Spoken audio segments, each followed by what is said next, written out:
Hi, everyone. Welcome to our stream. Welcome to our last stream of the year, which is going to be ending soon anyway. You have arrived at Euphoria. We are a kick-ass community filled with kick-ass friends and people from the kick-assiest place across all of Europe. And we like TTRPGs, and we're here to shout about why they're awesome, why you should care about, and I'm out of words. Someone else take it.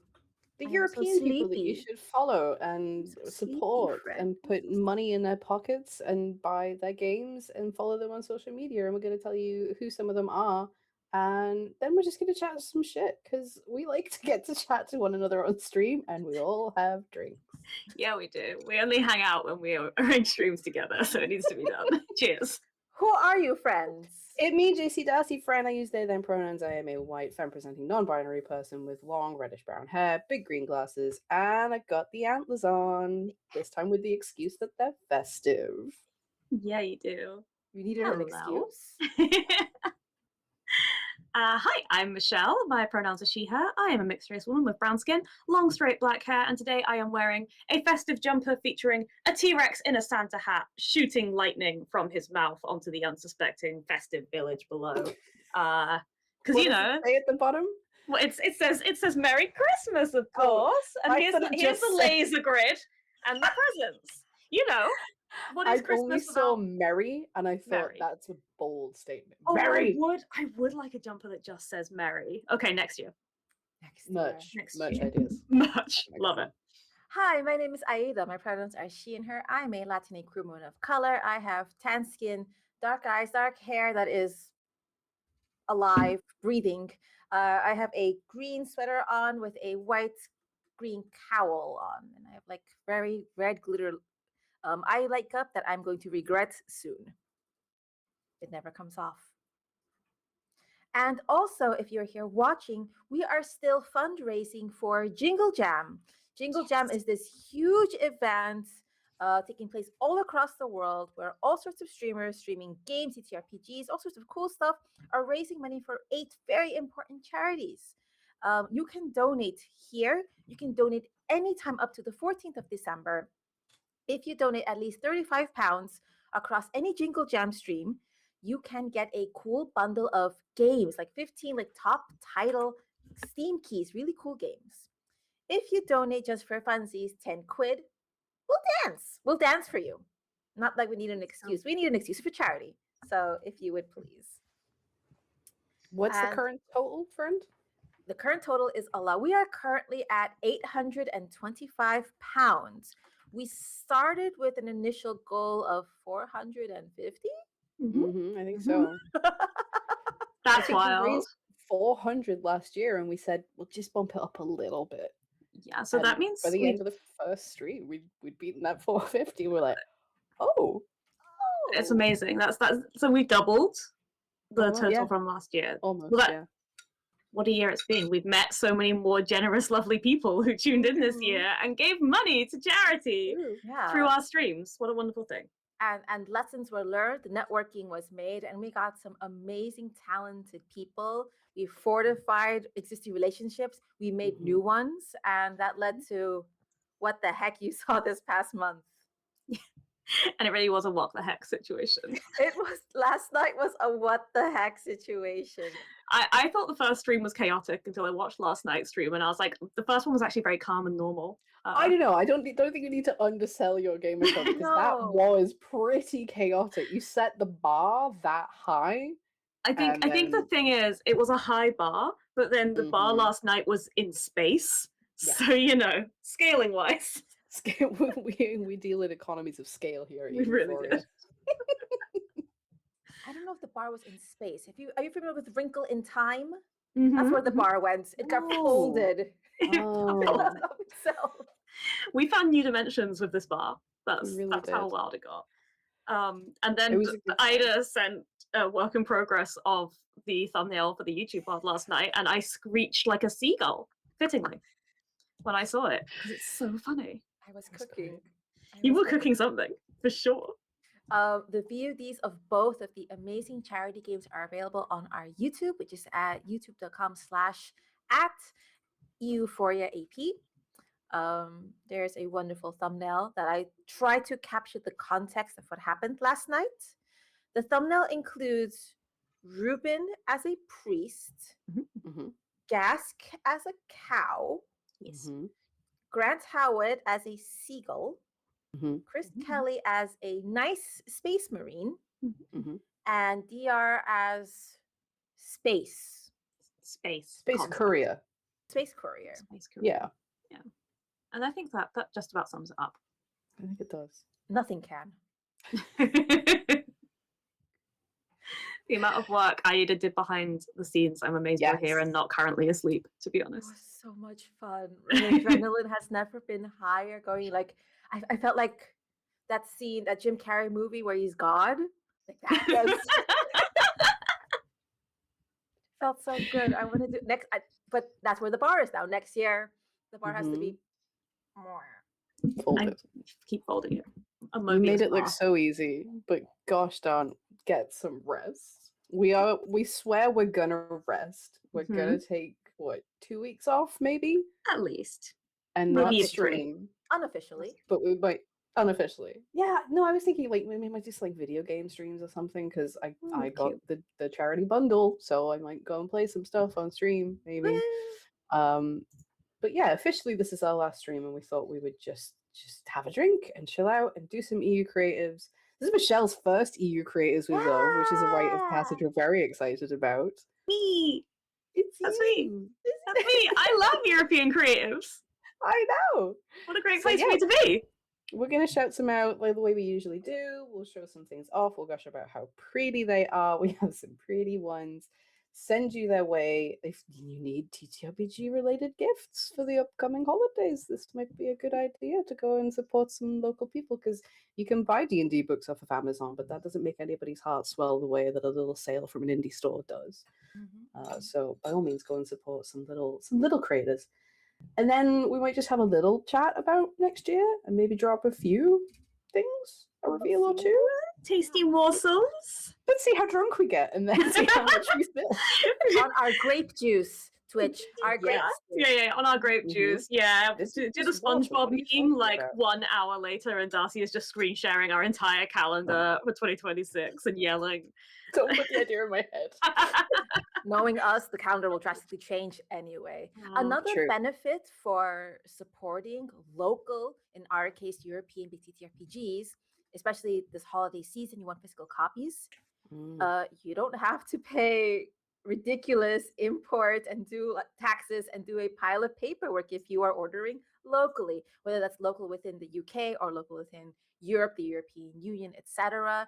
You are supporting your local economy, local jobs, local artists. Your environmental footprint is much lower because your things are traveling less. They're less likely to be made in giant factories, but rather another small printing business, etc. You are supporting your immediate environment. You are supporting your peers, and that's where they need your help the most. And they are so goddamn talented that you don't need to fight with Amazon for like a, I don't know, like a 10-kilo package that you're paying another €70 customs on. That's great. I've done it before, but there's alternatives, and we're here to convince you of those alternatives, especially. To each their own, but we think these are really cool. We think they're very cool. It's so convenient when being ethical in your consumer choices also means less paperwork. Like, it's a win-win. So why would you not? Why would you not buy from European creatives? Everybody wins. Everybody wins. So I guess we're going to talk about some games. I have zero confidence that we'll keep within an hour, but that's okay. It's the last stream. It's Friday. We have alcohol. We look cute. We gotta. I'm not gonna just immediately take this off. Come on. No. We don't know where to go, but we can antlers need more airtime. The world needs to see that jumper, Michelle. All right, I'll start because I don't have to change my scene anymore. So we're going to be talking about games from European-based creatives because we're all about sharing the TTRPG universe beyond the US. We have done our best to really spread out our love and attention of games. We recognize we are English speakers, thus our bias is to English language, and thus that can be very UK heavy or even Ireland heavy. We're doing our best with our community, but let me show you a thing first. My first game. Yeah.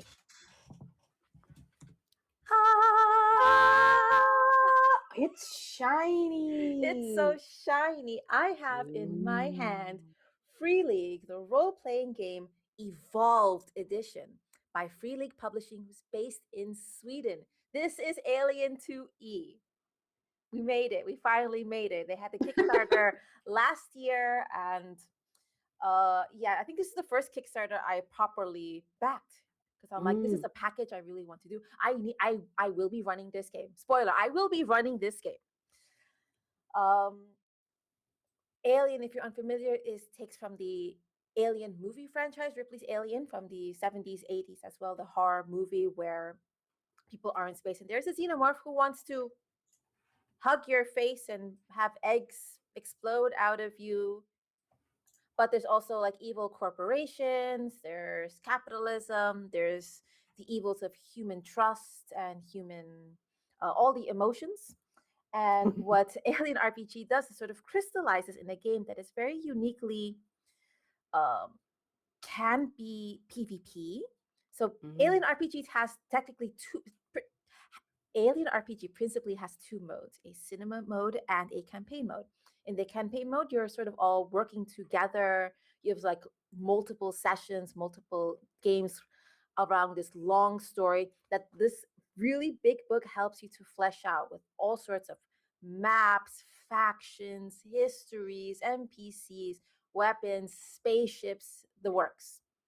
Cinema mode is where you can condense all of this into, the book suggests a one shot, but if you know, you could probably stretch this out to a couple of shots, a couple of sessions, where your PCs, your pre-generated PCs, have a very distinct agenda, which sets everyone on very opposing courses, very dramatic and deadly, almost PvP-esque courses that you play cooperatively with a lot of safety and communication, because it gets violent and it's so good. Like I started reading. These are all my tabs so far. I was going to comment on the tabs. That indicates to me a book well read and well loved, and I adore that. So cute. I love how much you love to fight with your friends in a safe and loving way. It's funny because it's true. It's so true. And yeah, this is the newest edition. Since the last Alien RPG came out, like some more movies came out, a new TV franchise came out, I am seeing weapons from the latest movie in this book. They're in there. That's cool. That is cool. I was like, it was just really cool. It's not an Easter because those are canon technically. I think I heard someone say that the new Alien Earth series is now canon. I didn't really see it in the book yet because I think that was already airing by the time this was probably being printed. Curious. So look out 2026 because I'm going to make this happen. Yeah. One way or another. I'm going to make this happen. It's going to be on stream or not on stream. I will be playing and I will be killing PCs. If you want to be, if you want your PC to have a glorious, fiery, squishy, visceral death, hit me up. That was Alien Evolved Edition by Free League Publishing, based in Sweden. Yes, please. Indication of interest. Yes, please. Fiery and squishy. That is important. I do want it to be both, please. It came with a friend. Oh, friend shaped. A beautiful friend. Very squishy. A delightful paint job. Is that going to get all... How are you going to make that shiny and squishy? I'm not a mini painter. I don't know how these effects work. I'm sure there are people in the Discord. I'm gonna look up Nathan. That's a mini painter. I know. Nathan Blades. That's a good idea. Nathan will know. Is that, if all else fails, is that a segue idea? Oh, a segue! Here it comes! To whom am I segueing? Oh, well, who did you... yes, so I have this game by Xenomorph. It's about murder. To Michelle, because I don't have... I'm segueing to Michelle. Okay. Yes. Darcy, speak Michelle scream. We're doing it. We're doing it live. Do it live. Professional producers. I'm segueing to Nathan Blades because you mentioned Nathan Blades. They have many talents. Yes, absolutely. Mini painter extraordinaire, but also heckin' incredible game designer. And it's just the most exciting thing to find, as we all did, that City of Espers is getting picked up and published by Three Sail Studios. So City of Espers is a street level psychics TTRPG by our good friend Nathan Blades, who is based in the UK, published by Three Sails, who are also based in the UK. And it's coming to Kickstarter. This is what really hurts. It's coming to Kickstarter in September of 2026, which is so far away. And I have to stay at this level of excited for that long. It's gonna be rough. It's a look at that artwork. It's so beautiful. It's full of anime hotties. Everybody is mommy, everybody is daddy, everybody is zaddy. It's so gay. Nathan wrote this to be intentionally queer. I'm pretty sure he said, I set out to write a gay mini war game because like Warhammer, we have the containment zone exists for a reason. There are people who adore it very, very much. And minis are great, and having a mini at the table and being able to see your character and create them and paint them and hack them together with your pals is a really unique experience that unfortunately we don't really get in TTRPGs because there's that sort of line. But Nathan said, what if the minis were all gay? And this is what has come of it. And so you're going to have a house, you're going to collaboratively world build a house in the sort of ballroom tradition of the 80s and 90s. You're going to have like a matriarch or a patriarch or a theatriarch, and you have something in common. You're all psychics, and so you have an aesthetic that binds you together, whether it affects your powers, whether it is just purely your look. And you get to do that all collaboratively, and it's just one of my favorite things to do in games is to work with the rest of the table to establish the world that you're going to play in. I don't know why that taps something deep in my soul, but it's really wonderful. It's excellent, good fun. I was lucky enough to get to play test this in like March or April or something, and just a small little table. Nathan was the GM. Nathan's a phenomenal, like one of those cinematically minded GMs where the camera motions are described and the scene is set up and it's very fluid and wonderful. But yeah, we got to create a house, and it was the House of Honey, and it was very the bee was our mascot, and it was very like workers union. It was like a co-op owned bar, cafe, apothecary was our base. You can go anywhere with it, like you can do anything with it and be the kind of people and the kind of found family that you want. And then you get to go and blow shit up with like firepower that comes from your mind or telekinesis. And it's just a wonderful power fantasy. The mechanics are like playing card deck based. And it has this really wonderful thing where you draw up cards and that's your hand. And you have to play cards to meet or beat a certain value set by the GM. But you only have the cards in your hand. So you're going to have low cards. So you have to strategically fail because you have to clear your hand before you can draw back up again, right? So it's enforcing the interest of failure, the intrigue of getting something a bit wrong and what happens for that narratively, but also allowing you to know, like, I have a king in my hand. I'm going to be able to succeed at something with some panache. And I just really love that strategy element of a mini game being narratively applicable to a TTRPG. It's genius. It's gorgeous. It's so brilliant. I love the idea of like you choose when to fail as well. That's such an interesting like thing to introduce because like we love a fail forward mechanic, but like choosing when to fail forward is really exciting. I love that. Yeah.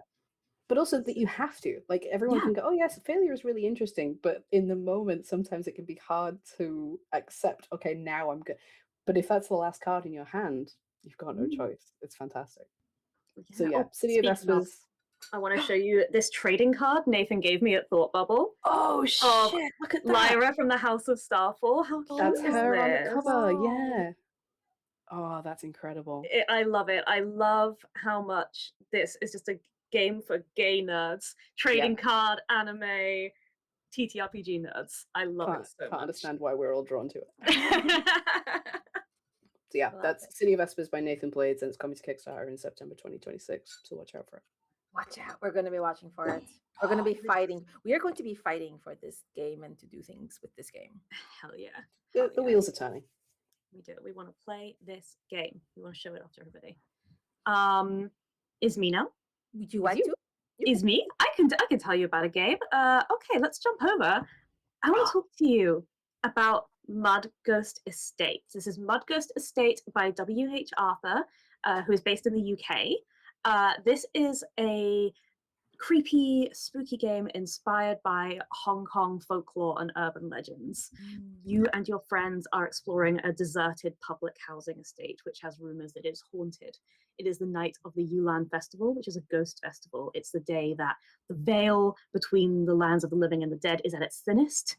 Perhaps ghosts will cross over. This game uses playing cards and a wooden block tower to kind of increase the stakes, inspired by games like Dread. And at some point, halfway through the game, you're going to draw cards secretly, and one of you is going to become an imposter, a ghost who has possessed one of the characters and is trying to escape with the other people secretly and cross over into the land of the living. I'm so excited by this. A game where secretly someone is a traitor. And also there's wooden blocks that might fall down. Like, the tension is incredible. This game was originally created as part of the Folklore Jam in 2024. And right now, as you're watching this stream, it is the 12th of December when I'm saying these words. It is on Kickstarter for a new updated revised edition, which includes this beautiful artwork that hopefully, if screen share is working, you can see this new cover for the game by an artist who goes by Weird Slime. Great title. It's going to have some revised text, professionally edited by Sarah Cole. It's going to have a new preface by Banana Chan, and just today it has hit its goal. So this game, this revised edition, is definitely going to happen. But there are still stretch goals to get some even more artwork in the new book, and you can pledge now to get yourself a physical copy. There's even a tier to have a specially made custom tumbling block tower that is custom to this game. So if you really want to have something really unique and special, that is a tier available on this Kickstarter, which I love. I just think it's wonderful to see a game that was originally put together for a game jam and struck a chord and resonated, and now has been built out, improved, and is going to have beautiful artwork. And I love that W.H.Arthur is doing it properly, crowdfunding, so that they can pay professional rates to all of the professionals who are going to make this game happen. And I'm really happy to see that it's hit its goal, but there could always be more. You could have it. You could still have this game. This is an improved game. You can check it out. It's on itch now, the original version, so you can have a look to see more. And then, pledge and get this game. This is Mudghost Estate. It is by W.H.Arthur from the UK, inspired by Hong Kong folklore. That's so cool. I love it when people bring in stories from their culture, from their heritage, and sort of just demonstrate there are universal values, there are universal themes. This is why so many cultures thrive on storytelling. And do we have the deets? Do we know their people? Can we call their people? We can call those people, yes. Have your people call my people. Yes, we should definitely. I love it. I mean, and you're so right, because I think that anyone who's been a teenager in a city at some point in their life knows that idea of like sloping up with your friends. Like, what if we sneaked into this building and like let's be a bit naughty? And like, I think anyone can relate to that. But combining that with the specificity of the cultural references of this place means that we're like exploring a familiar, nostalgic almost idea, but with the same time like learning a little bit about different culture and bringing those things together to show like the universality and the specificity at once. I love it. I would love to play with some friends and get haunted by one of them. It just sounds great. It sounds great. You've just watched me back it live on stream, because that's every part of that is wonderful. I love it when there's so many games and sometimes it can be overwhelming, and I get why people cling to their one dragon game and are like, this is safe. I can get overwhelmed with how much choice there, and like people give me the elevator pitch and I'm like, that sounds incredible. I could fall down a rabbit hole of that world and all the things that it makes me imagine and think of. When you get the exact things that you're after, like all the things that you like in one little package. It's like, this is my game. I'm going to enjoy this. So you just hit a lot of Darcy's. All that could have improved that was clocks, and I would have been right there. But I can imagine playing that with friends who don't typically play TTRPGs, and that's exciting. Yeah, I think that the playing cards and the towering, the tumbling wooden block tower, like that feels a little bit like accessible. Like, oh, I've seen playing cards before. I've seen these wooden towers before. That's like a little bit of an entry point for people who don't know, who like a polyhedral dice set is a bit like, what is this? Yes, pointy. But this is like a little bit more accessible. It's funny because it's true. And we love W.H.Arthur. I think you guys have talked about May You Fish in Interesting Times. That's one of their games. Like, everything they make is a banger, and I'm sure this is no different. I'm so excited for this revised, updated edition. Look at this artwork! It looks so cool. It slaps. I love it. Looking forward. All right. I am here to drastically change the mood. Let's go. I love that for you. Oh no. I do love that. Oh no. I was like, shit, maybe I should have chosen this game. Content warning. Armed violence conflict.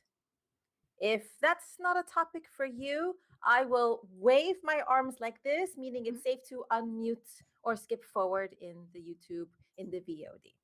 So, valid. I have a game. Called La Desbandá 1937. La Desbandá 1937 by Pablo López, who is based in Spain. This game is available originally in Spanish, also available in English and French. How familiar are the both of you with the Spanish Civil War? Actually, it's my special. No. To be so honest, apart from knowing it's a thing that existed, I know almost nothing of the history of it at all. Same. I also know very little beyond, like, I read a lot of Hemingway books, like when I was younger, kind of thing. Nonetheless, this is a game that is based on a historical event, colloquially known as La Desbandá, but is known as the Malaga-Almería Road Massacre. So basically, there is a city called Malaga, and it sort of got taken over during the Spanish Civil War by the nationalist and fascist armies. Civilians, of course, needed to flee, and about 15,000 civilians all fled on foot down a coastal road called the N340, like all of our highways we have in our respective countries that went along the coast, called the Malaga-Almería Road. However, the people fleeing were massacred with air bombings and bombings from the sea because it was a coastal road. The game is sort of a your perspective as someone within this sort of, at this event during this time period. It is a RPG that is sort of based on you making decisions about survival, about endurance, about helping others making strategic decisions. It uses the Dark Cthulhu system as well, so you already kind of get like, that's the kind of mood we're going for immediately. You can take in the roles of like doctors, aid workers, drivers. You're not necessarily playing soldiers here. You're part of these civilians that are trying to survive, make a life, and make decisions about how to help those around you as well. And it's very much this, beyond this strategic game moment, it's sort of this emotional moment between you, yourself, and what all that means. So absolutely a game you play with very clear lines and veils, very clear safety tools, a very clear communication.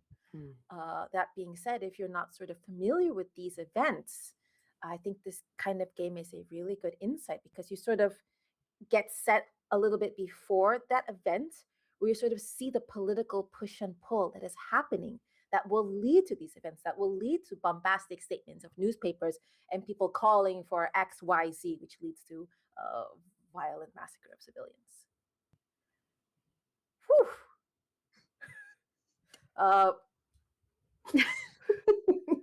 Come back. You're back. This is so interesting. This is a game which explores something really serious, but by making it into a TTRPG, I feel like again it's that access thing, it's that route in to something from history which, as we just said, I certainly knew nothing about. But by exploring it among friends in a safe way through this kind of narrative building, like that's a way to find out a little bit and inspire you to think a little bit about these events that I would never have always heard about. So I love this as a concept. Yeah, same. And I think it highlights part of the reason why we do these streams and why we do what we do at Euphoria, that I would never have heard of that game either if you hadn't gone out and researched it and found it for the stream. And because like Michelle and I are based in the UK, and the UK is already very lax with how much of its own history it teaches its students in schools, thinking about other countries' histories in like this amount of detail is just not, this is not an event that we ever would have found. And so it's one of those wonderful ways in which art and games, because games are art, fuck you, don't fight me, I can't be bothered, that people can use their art to explore their culture, their history, these hidden stories, and put them on a wider stage and get recognition and awareness. So I'm going to look into that. That's really wonderful. Like you say, Ida, I think it's definitely a trusted group. But if you have those people around you, then that could be really something. Yeah, and particular props that the game is translated and is out in 3 languages, so that immediately widens the base. I'm glad it's available in Spanish, and it represents this part of that very local national history. But we can partake in an educative and an emotional stakes setting as well, because you speak French or English, it's there for you. So if you want to check it out, that is La Desbandá, 1937, by Pablo López, who's based in Spain. Someone change his mood. C'est moi? C'est moi? Yeah. You want something cheery. Sorry, you want more gay? I got you gay. Oh, you got gay? Okay. You brought gay? Michelle, have you met me? You don't need to bring the gay. You are the gay. Let's go. This is a double shout out. We've already mentioned this, but I have to come back to it again. I have to come back to Tales from the Spectral Sea by Sam Armstrong, who is based in the UK. Full disclosure, Sam gifted us this book. Sam just handed this book to Ida and myself at Dragon Meet, because we walked over and we were chatting and we loved their vibe. We loved the vibe of the book, the game. This has like all sorts of handouts and peripherals that come with it, and they were all set up with all this beautiful art. And we were immediately interested. And it's so, I'm going to show off all the artwork again. It's so beautiful. It's so inclusive. Look at this old lady sailor. There's so much diversity built into the like representation. Like, who doesn't want to be a spooky goth skeleton person? No one here doesn't want that. But I've got to spend a bit of time with it. Bub. Yes. Since we first shouted it out, I've got to sit and have a read of it, and it's something I could really see myself playing. It is a Powered by the Apocalypse system. It's marked as being specifically inspired by Passion de las Passions, which I think is an interesting. I haven't read Passion de las Passions. I'm not sure what the if there's a specific twist on PBTA that is being adapted here, but the moves work really well. They're quite simple, everything that you would expect, like playbook specific moves. But the thing that really made me kind of put the book down on my chest and go, oh, is this really wonderful mechanic. You take conditions in Powered by the Apocalypse games, and this is no exception. But what happens when you... Sorry, microphone. When you take too many conditions normally in a PBTA game, I think you like, it depends on the game, but normally that's like it. Your character is out of the game, either you're dead or unconscious or like traumatized past the point of being able to continue. What happens in Tales from the Spectral Sea is you encounter a reality meltdown because you are ghosts in an afterlife, but your experiences and desires are like shaping this afterlife, and it's because of who you were when you died that you have come to be a ghost pirate on a ghost sea. If you experience too much emotional stimuli, your perception of the world begins to break down, and so how you are perceiving the world begins to unravel. And the only way to change that, the only way to bring a character back from that, is for one of the other characters to engage in an emotional moment with them and pull on one of their strings. And it's so easy. You see a lot of games be like, oh, we're about found family. The way that has mechanized that has given you a gamified reason to explore other characters' backstories and make those emotional connections with them. It's just very, very smart, I think. It's just a very nice piece of game design. And I think it would lead to some really wonderful stories. So please get in the Discord if you're not already. Frogman, come play with me with this, because I'm probably going to do a community game of it in the new year when I get a chance. It's really, really wonderful. There is an AP that exists by our pals at Damsels in Distress. That's why they are thanked in the front cover, Ida. We clocked that. Because we have the creator in the chat, the Sax Man. Hey. He says this is their game. We like it. Hey. Hello. I really like it. There you go. It's your game. I'm so in love with it, Sam. It's so beautiful. Yeah, I'm probably going to play a community game of this because the vibes give me, I don't know if anybody else defined a certain portion of their teenage years through the Curse of Monkey Island games. 100%. Good, excellent. I also have autism. But yeah, it's very that. It's very those vibes. And again, the nostalgia of that, it just spoke to me. Amazing. So go and pick up Tales from the Spectral Sea by Sam Armstrong, who's based in the UK. Love it. I love anything that like mechanizes roleplay moments. Like bring it into the game mechanics, like make it part of the game, make it fundamental. Like I think that's beautiful. Yeah, cowards. I want to play. I want to be on the gay ship. Yay! Love it.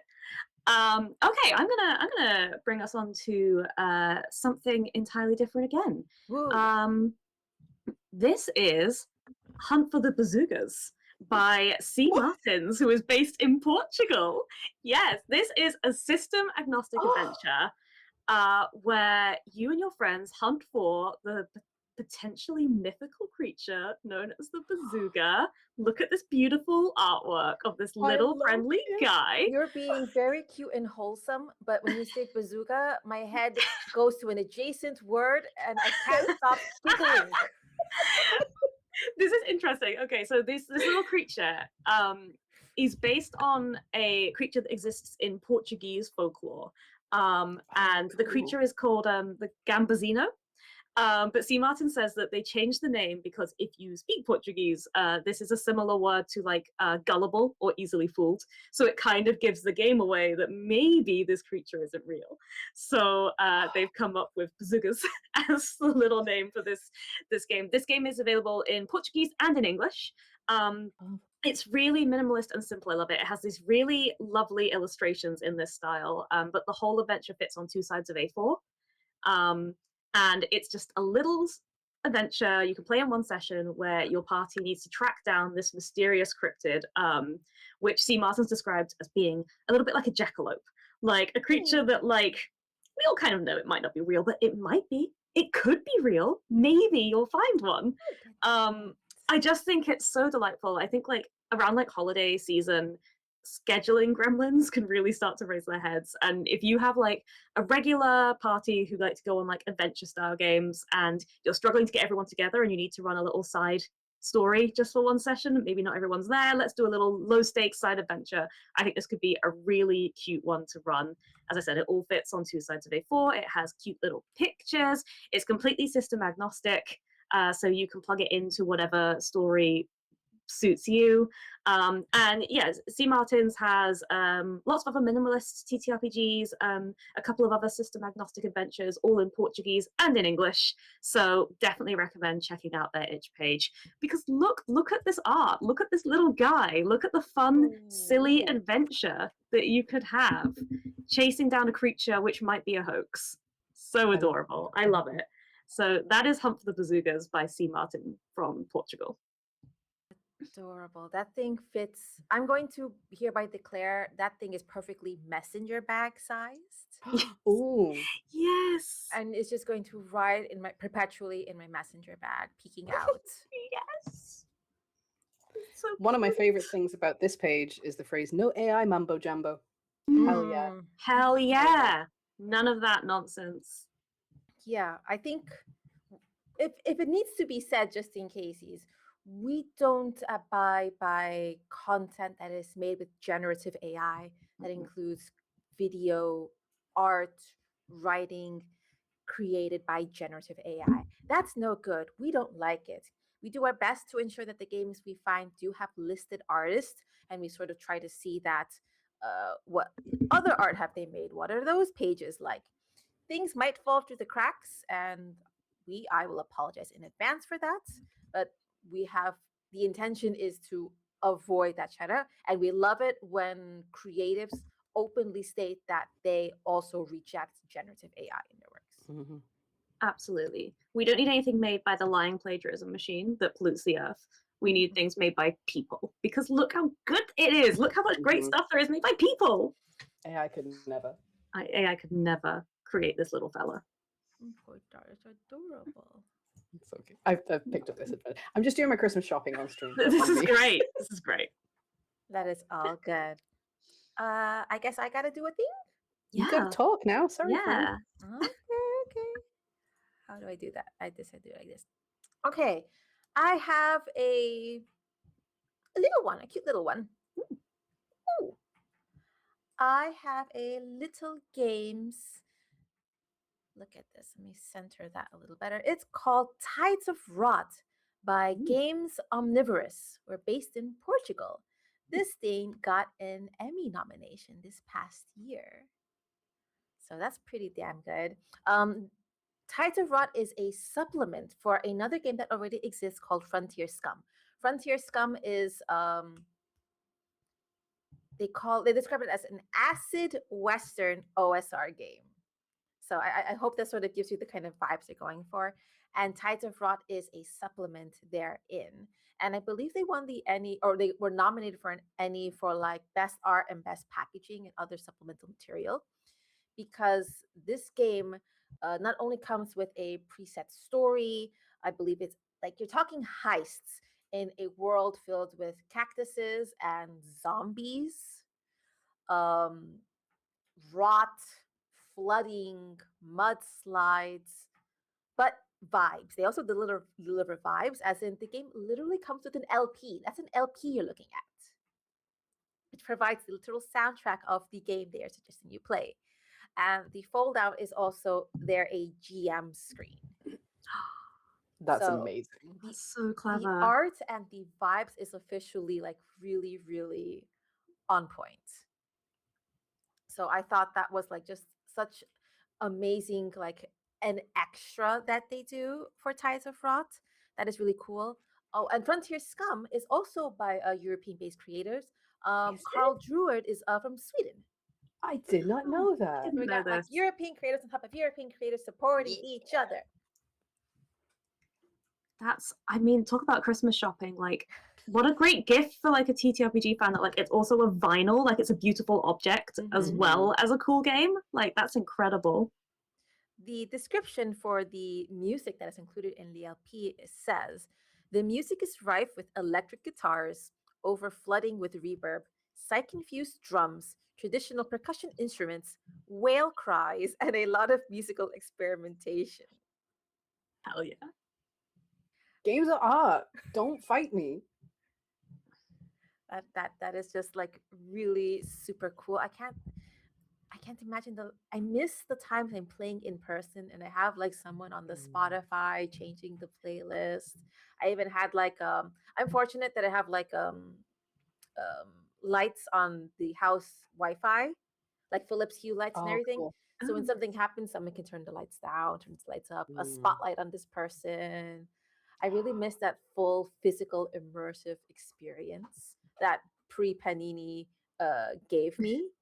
I feel like this type of game and what they're offering is sort of dragging you, begging you, showing you, fight the scheduling gremlins, fight the public transportation and the gas and the finding your way in Google Maps with your bike, get friends, get this game, and literally have a soundtrack to a Mad Max Western OSR game experience. That's incredible. It's just vibes, nothing but vibes. If you want to check this game out, I highly encourage you to. That is Tides of Rot by Games Omnivorous, who are based in Portugal. Incredible. Vibes are a valid form of game design. I'm just going to put it out there. Like 100%.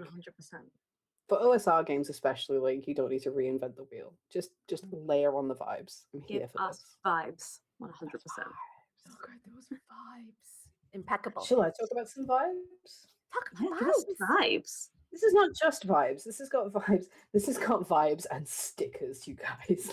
Hell yes. So there's this little OSR game you might have heard of called Mechritter. It used to be massive. I played a lot of Mechritter back in the day. And then there's also this whole genre called mechs that you might have heard of if you've been around Euphoria since around September. You're probably familiar with it. And this is both of those things smushed together. What more do you want? This is Mechritter, an expansion for Mechritter by 12-pin. Is this 12-pin games? I'll give you the soundbite again, Ida, because I've confused myself. Yes, 12 Pins Press. Okay. Mechritter by 12 Pins Press, who are Kayla Dice and Laurie O'Connell, who are based in the UK. It's the last of my UK games, I swear. The Kickstarter backer kit for this has just ended, so unfortunately you've just missed out, but you will be able to get it, and you should. It is a little physical zine, and if you've played Mechritter, you know that the way character sheets work, it's very physical. It's all about having your inventory and taking up slots, and when you take conditions, it takes up an inventory slot, so you can't carry things. This builds off of that, and you modulate your mouse mech with stickers. And that's it. That's the pitch. I'm obsessed. Oh my gosh, yes! See that it's like they've got like the legs with the fucking jumpy thing. There's weapons made out of London bus keychains. Somebody's got half of a pair of scissors augmenting their arm as a weapon. It's so cute. But also you could do some damage with this shit. It's very like urban based. I think you're specifically meant to be in London. You run around and you're gathering things, and you can modulate with different parts of your body. Everything has different abilities and different stats, and so you can min-max your mouse build, which is just a fantastic scenario to be able to explore. There is a fox merchant called Reese who will sell you salvage and scrap for you to build your own mech parts. Oh, Reese! It's wonderful. There's a hex crawl around the main road. I think there's an adventure included as well. And yeah, the physical, you can get it just as a digital version, but the A5 hardcover comes with postcard-sized character sheets and 5 sticker sets, so that you can build your mouse. And again, that physical thing of seeing your character in front of you and making it the way that you want it is very, very satisfying. The sticker sets include, there's 5 of them. They are London tourist trash, park trash and supplies, restaurant, office supplies, and sewing and crafts. So you can build anything out of that. There's nothing you can't do. Your mouse will be the terror of London town. I cannot wait to get my hands on that. Again, something I could probably convince people who aren't a major. We'll do Mud Goes to State, and then I'll be like, it's good, right? Let's do some more. Let's do some more role playing, and you can be Mechritter children. And you can play with stickers. Who doesn't love stickers? This is so cute. So cute. Right? I was that child. I'm the person. I'm still the person. When something is too nice, I can't use it or engage with it. Yeah.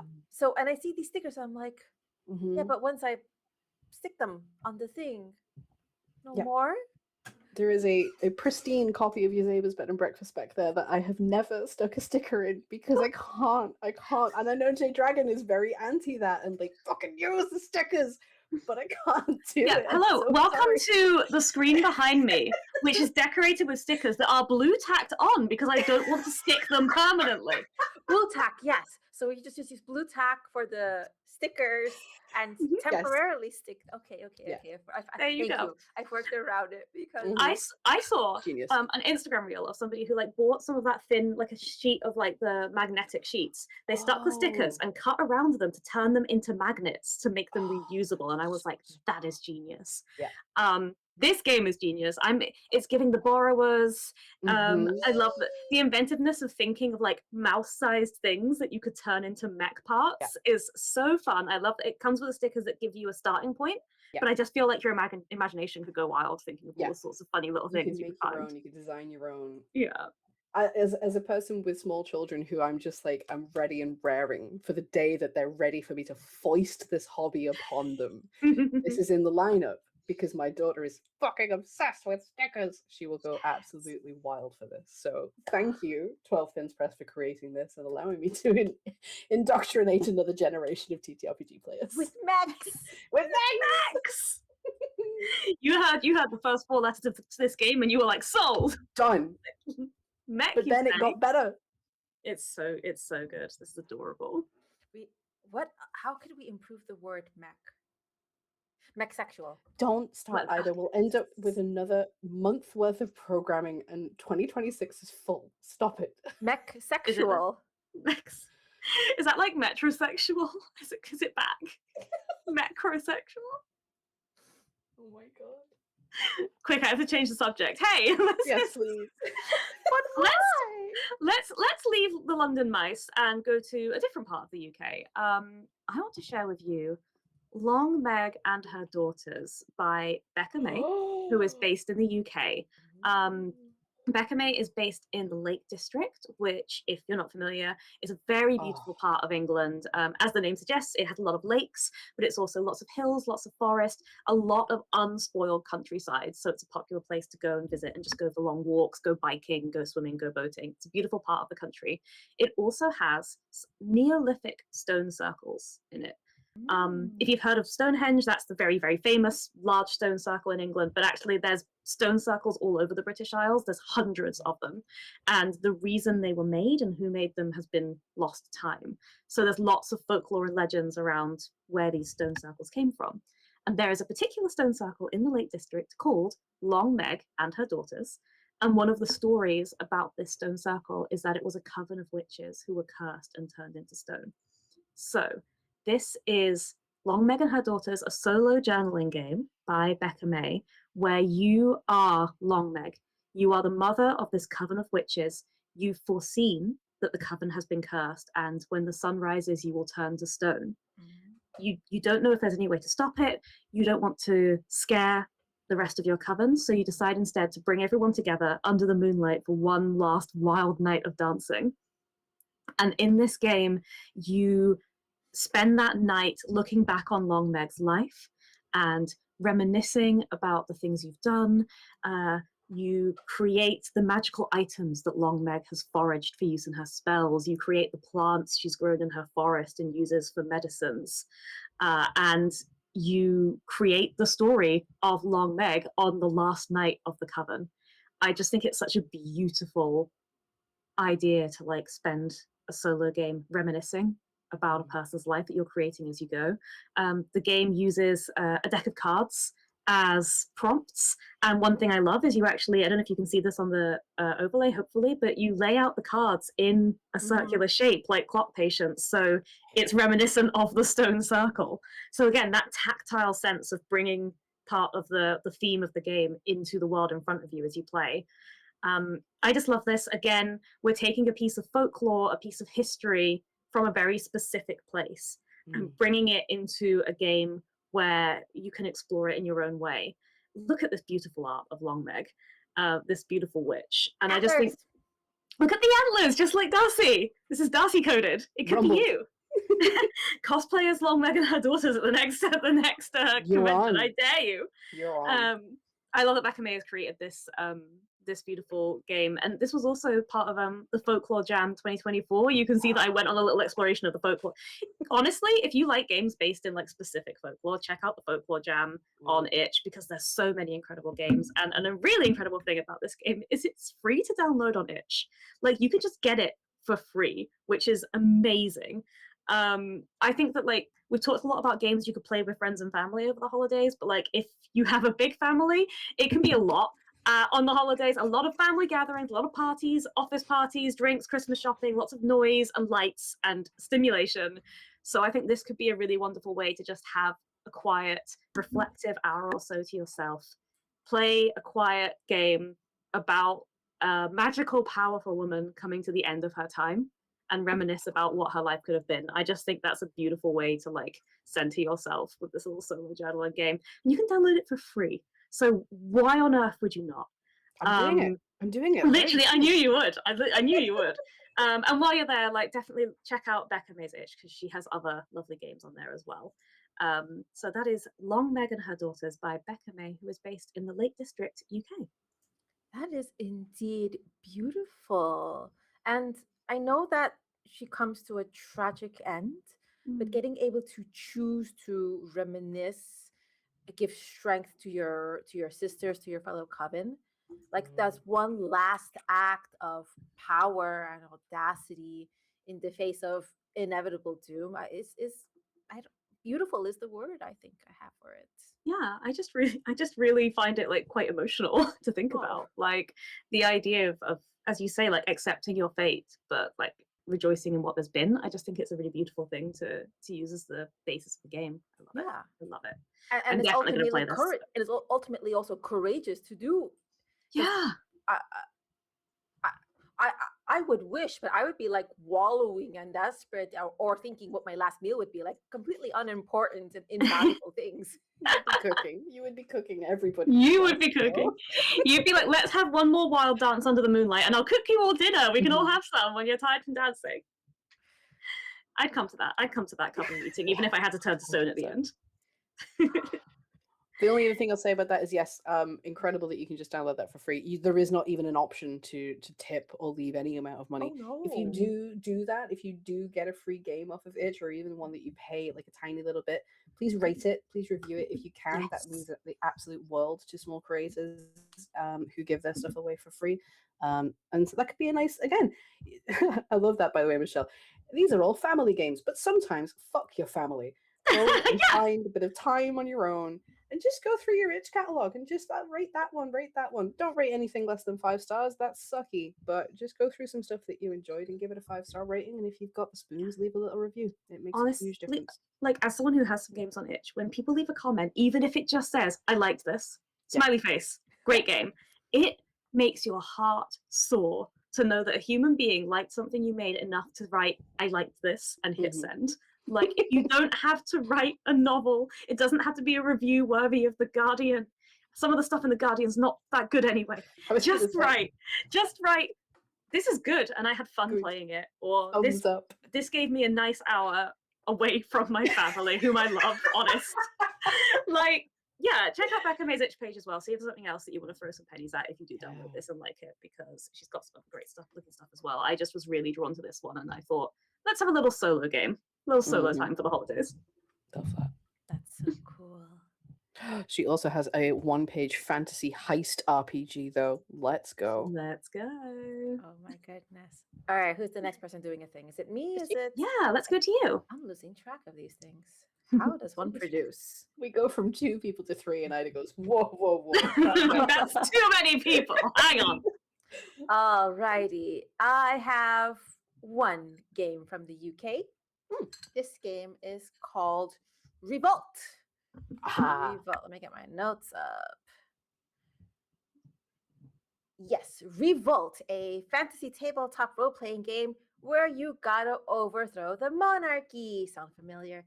This game is by Jason Price, and also this past year got an Emmy nomination for Best Cartography.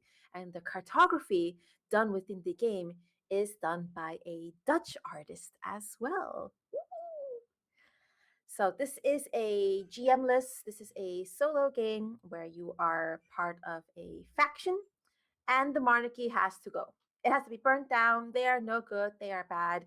You have to sort of gather a network, gather resources, gather strength, gather voices to topple the crown, crumble the castle, do all the very, very important things. This game is, you use cards to answer and draw questions, as it is a sort of solo game. So this is how you sort of build your story. There can be setbacks happening. You sort of describe how you rally citizens, how you overcome problems, diplomatically or otherwise. And you see whether your acquired faction is going to succeed or how they're going to overcome challenges, or maybe they just stop right there and the revolution isn't going to work out this time. And you play again. And I love these sort of, there's the big Ennies 2025 nominee.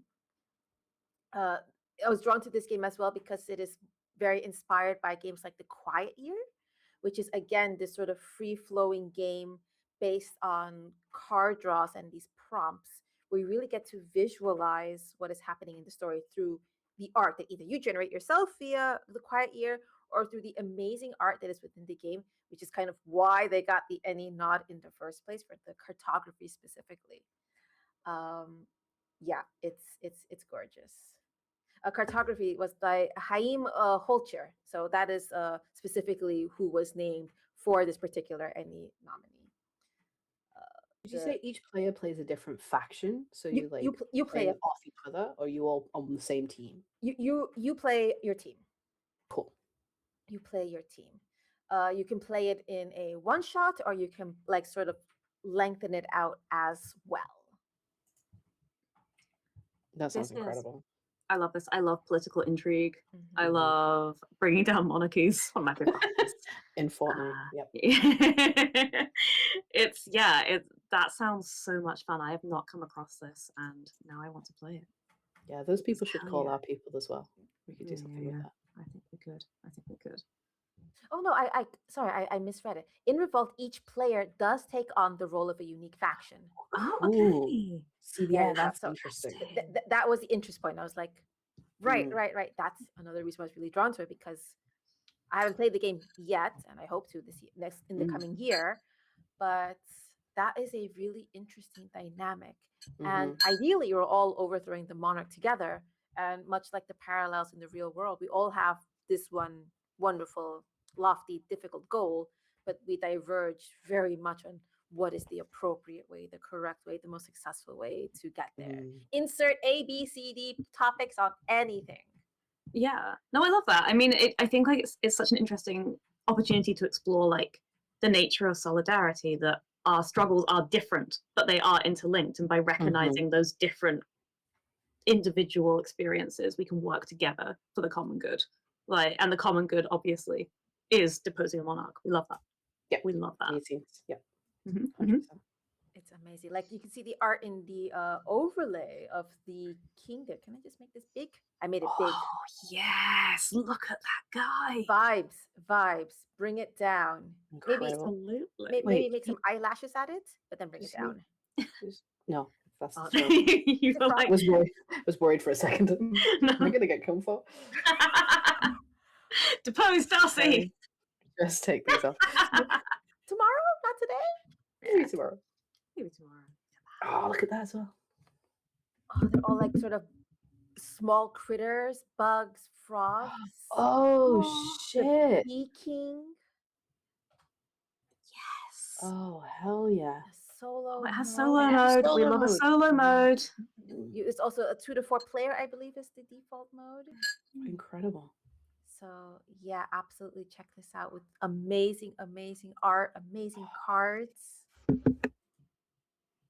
There we go. That's the map. That's what's gonna get you. That is beautiful. Nods.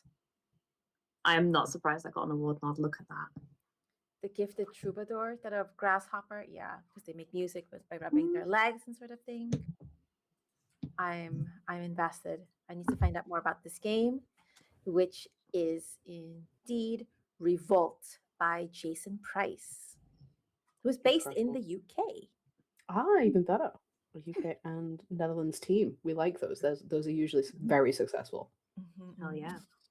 I mean, I play TTRPGs to sort of fantasize about having the power to change things, the power to have the means to have agency, the means to make a difference. It's not necessarily a power trip, which is the dragon game, but I play the games to escape into a world where I can make a difference, or a world where I myself as a person will ultimately be safe.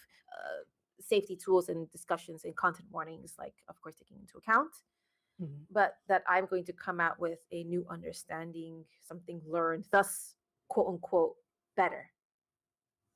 for me, that's what games are. And they're fun. And it's cool to have friends and do that together with. But it's also a journey and experience. And I think people come out better having done it if you play with compassion and respect and care. 100%. A game can be a power fantasy. There's room for power fantasies, but games can also be empowerment fantasies where you can explore what it is to be empowered. It can be a way to explore how you can empower yourself in the real world through that safe space of playing a game. Like I love stuff like this. Say that again without me going ooh over the top of it, so that I okay, quick, because that was a hell of a line. Quick, clean take. Games can be power fantasies, and there's absolutely a place for that. But games can also be empowerment fantasies. Oh, clip that!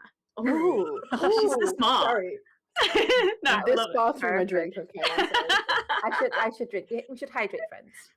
Yeah, let's hydrate with wine. Yeah, get those tannins. Yeah. This is a good one. I thought I picked up something cheap. This is a Spanish Rioja, and I thought this was like, I guess it didn't finish it for a reason. This is good. I must have been saving this for tonight. For tonight. Sometimes the cheap ones can be deceptive. Yeah, absolutely. Now, because of my Mythic Bastionland group, I just look for the wines with like knights and horses on the bottles, and it hasn't let me down so far. It works pretty well. I mean, if you're in the supermarket and there's that many to choose from, you've got to find some way to filter it down, and I think cool picture on the label. It's a good place to start as any. As good as any. All right. We're checking through. How long have we been going? About an hour? It's been an hour. I got 2 left. Darcy, you going to take us to France? I'm going to take us to France via Italy because I'm going to talk about the game On the Way to Chrysopoeia by Morgane Reynier, who is based in France. Apologies for my pronunciation. It's been a long time since GCSE French. But this one came to me because I wanted to talk about Nessun Dove, who are a very small Italian company headed by a wonderful lady who we got to meet at Dragonmeet, whose name has completely escaped me. I'm so sorry. I'm terrible with names. I'm just going to do the research and find it, I'm sure. I'm looking for the business card. Hell yeah. Oh, no, there's no name on it, but I know who you're talking about. But a beautiful logo. They followed us on Blue Sky. The branding works. And she's based in Italy, and she's done a lot of translations and localizations and just publishing. And so we went to say hi at Dragonmeet, and there's a lot of games there's a couple by American creators, there's a couple by some European creators, but she promises that some of her own games are coming soon. So I just wanted to highlight her and say, go follow her now, tell her we sent you, and you're in on the ground floor. This is the game On the Way to Chrysopoeia. And it is an epistolary role-playing game. Now, I have a very fond place in my heart for these because there's just something I struggle with solo games. I think I've said this before on stream. I'm the kind of person who, if I'm sitting playing a solo game, there's something in my head saying, there's so many other things you could be doing right now. You should be being productive. I really struggle to switch off. And I really love the collaborative element as well of like big group role-playing games. This is a nice one. In epistolary games kind of give you a little bit of that. You're not completely on your own. You're not just sitting creating something that nobody is ever going to see, which is where the guilt comes from for me. You're writing something for somebody else. So I'm a really big fan of them. This is about alchemy, and one of you plays the master and one of you plays the disciple. And through the course of your letters, you get to work together to create the system of alchemy in your world. You create magical items, you create like rituals, potions, and it specifically says that you should bring your daily life into this. Like, you should take moments from your day and make them fantastical, break them down into their alchemical components and talk about them. And I just thought that was a really lovely way of incorporating real life, which we all do when we play games, in a fantastical way, and then getting to share it with somebody. Because I don't know if it's been a while since anybody else has had a real life letter that isn't just a bill or a reminder like land on their doorstep. I have recently, and it's really, really nice. One of my resolutions for 26 is to play some more epistolary games and get some people to send physical letters with me, because I just think it's a really unique, collaborative, but also personal, small scale way of playing games. I think that's really unique and really beautiful. So I'm going to do my fucking Christmas shopping, and I'm probably going to buy this one. I love when I was just looking at this, I noticed, I'm going to try and scroll so you all can see it. If you buy a physical copy, it's a softcover travel journal. It's a travel journal with like the ribbon bookmark and a little elastic to hold it shut. Like, what a beautiful object. And this artwork is by Marion Boulot. And the artwork is beautiful. Look at it. Look at these stars and constellations. It's stunning, and it's in French and English, this game as well, which is lovely. But yeah, and Italian as well. Yeah, that's incredible. I'm quite taken with this game, just as a beautiful item. Should we play it next year, Michelle? Should you want to play it with me? I mean, Darcy's excited about a solo adjacent game. That's like the highest sort of it's like the highest sort of ad you can get. That's like twice in 2 weeks as well, because did I mention Pit Crawler? I'm gonna play solo mode of Pit Crawler. It sounds really good. Fantastic. This is something on the wins. I'm excited to see what else comes out of Ness and Dove, especially if the founder is going to release her own games as well. That's so exciting. Because the other one that I was going to shout out, but I'm pretty sure we discovered it was an American creator. So don't take this as an official Euphoria sponsorship or whatever. Like what's the word I'm struggling for? Endorsement. But a bunch of people in our Discord picked up Our Queen Crumbles at Dragon and have been fawning over how beautiful it is, like themes of grief and moving on and saying goodbye. Yep. We have some sad sacks in our Discord who like that kind of thing. So that's another one that Ness and Dove publishes, and is very, very beautiful. So yeah, I think they're gonna do big things. Yeah, and they have Our Queen Crumbles in Italian. Is that right? I believe so. Yes. Languages. That's very cool. I love people who are translating games into more languages, like bringing it to a wider audience. I think that's a really wonderful thing. Oh, somewhat. Somewhat. Well, perfectly. I just accidentally segued us so well because I am going to speak about a game by Nicolas Ronvel, aka Gulix or Julix. I'm going to go with Gulix, who I came across because he is French. He actually does translations of quite a few English language games. I came across him because he did a French translation of Brindlewood Bay and Public Access by Jason Cordova. I love some carved by Brindlewood Games. So I came across him. I was looking into what he did, and I had one of those moments where you find a game and you go, that looks interesting, and you click on it, and then you realize you own it already.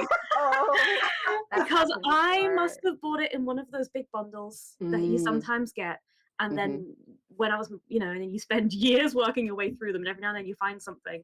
And I found this game. This is Final Lap by Nicolas Ronvel, who is based in France. This is a GM-less, zero prep game based on motorsports. It is the final race of the season, and you all take the role of racers.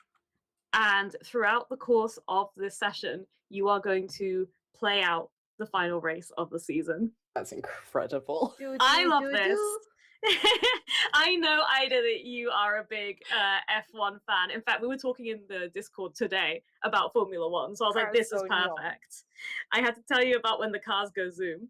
So this game, it's kind of based on the game For the Queen, if you're familiar with that. So you're using cards as prompts.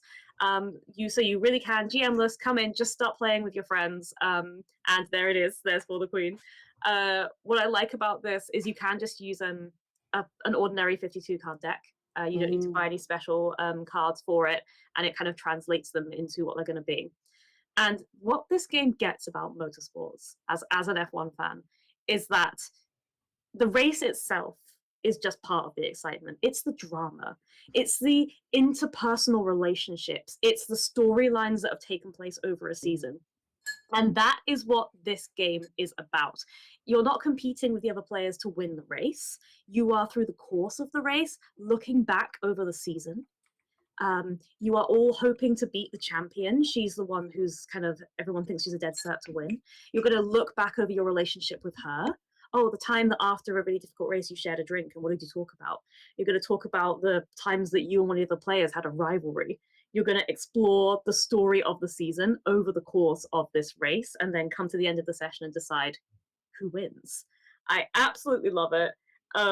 It's about the soap opera side of motor racing. And I think he does say that you can change the setting. It doesn't have to be motorsports. You could be like aviators racing, or you could be wizards racing in a magical setting. Like, the setting can come and again be in whatever kind of world you want it to be, even though it's inspired by motorsports. So I love that too, because I don't know, you could do like a cycling race one if you like that. You could do a spaceship race. Yes. Mm-hmm. I just think this is so fun. It's available in French and in English.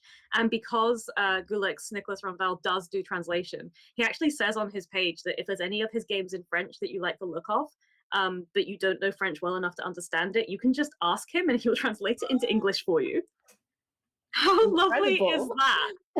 So he has lots and lots of games. Many of them are already translated into English. He also has French translations of some English games. But if there's anything you come across that your French isn't up to the ability to read it, you can just be like, hey, can you put this in English for me? And he'll do that for you, which is so delightful. Incredible. So yeah, I really am excited to play this one. I was delighted when I realized I already owned it. I went to buy it and was like, oh, I have this, yay! I think this will be a super... £3. Yeah, exactly. It's not even expensive. I'd like to play this with you, please. Yes, please. I would love to play this. I would love to give it a go. So and excited. F1 memes combined with F1 fan fiction. If you know, you know. Mm-hmm. If you know, you know. Wow. Yes.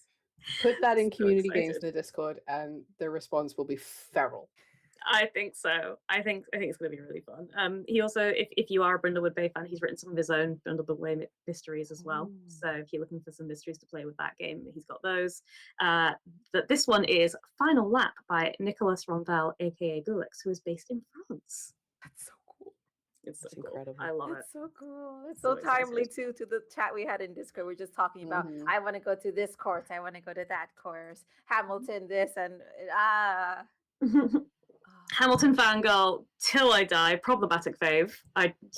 You can't tell me nothing about Lewis Hamilton. All these games are problematic. Yeah. I love Hamilton as a person. Mm-hmm. But my God, what whiny radios. No, he was right every time. He's never once whined when he wasn't right.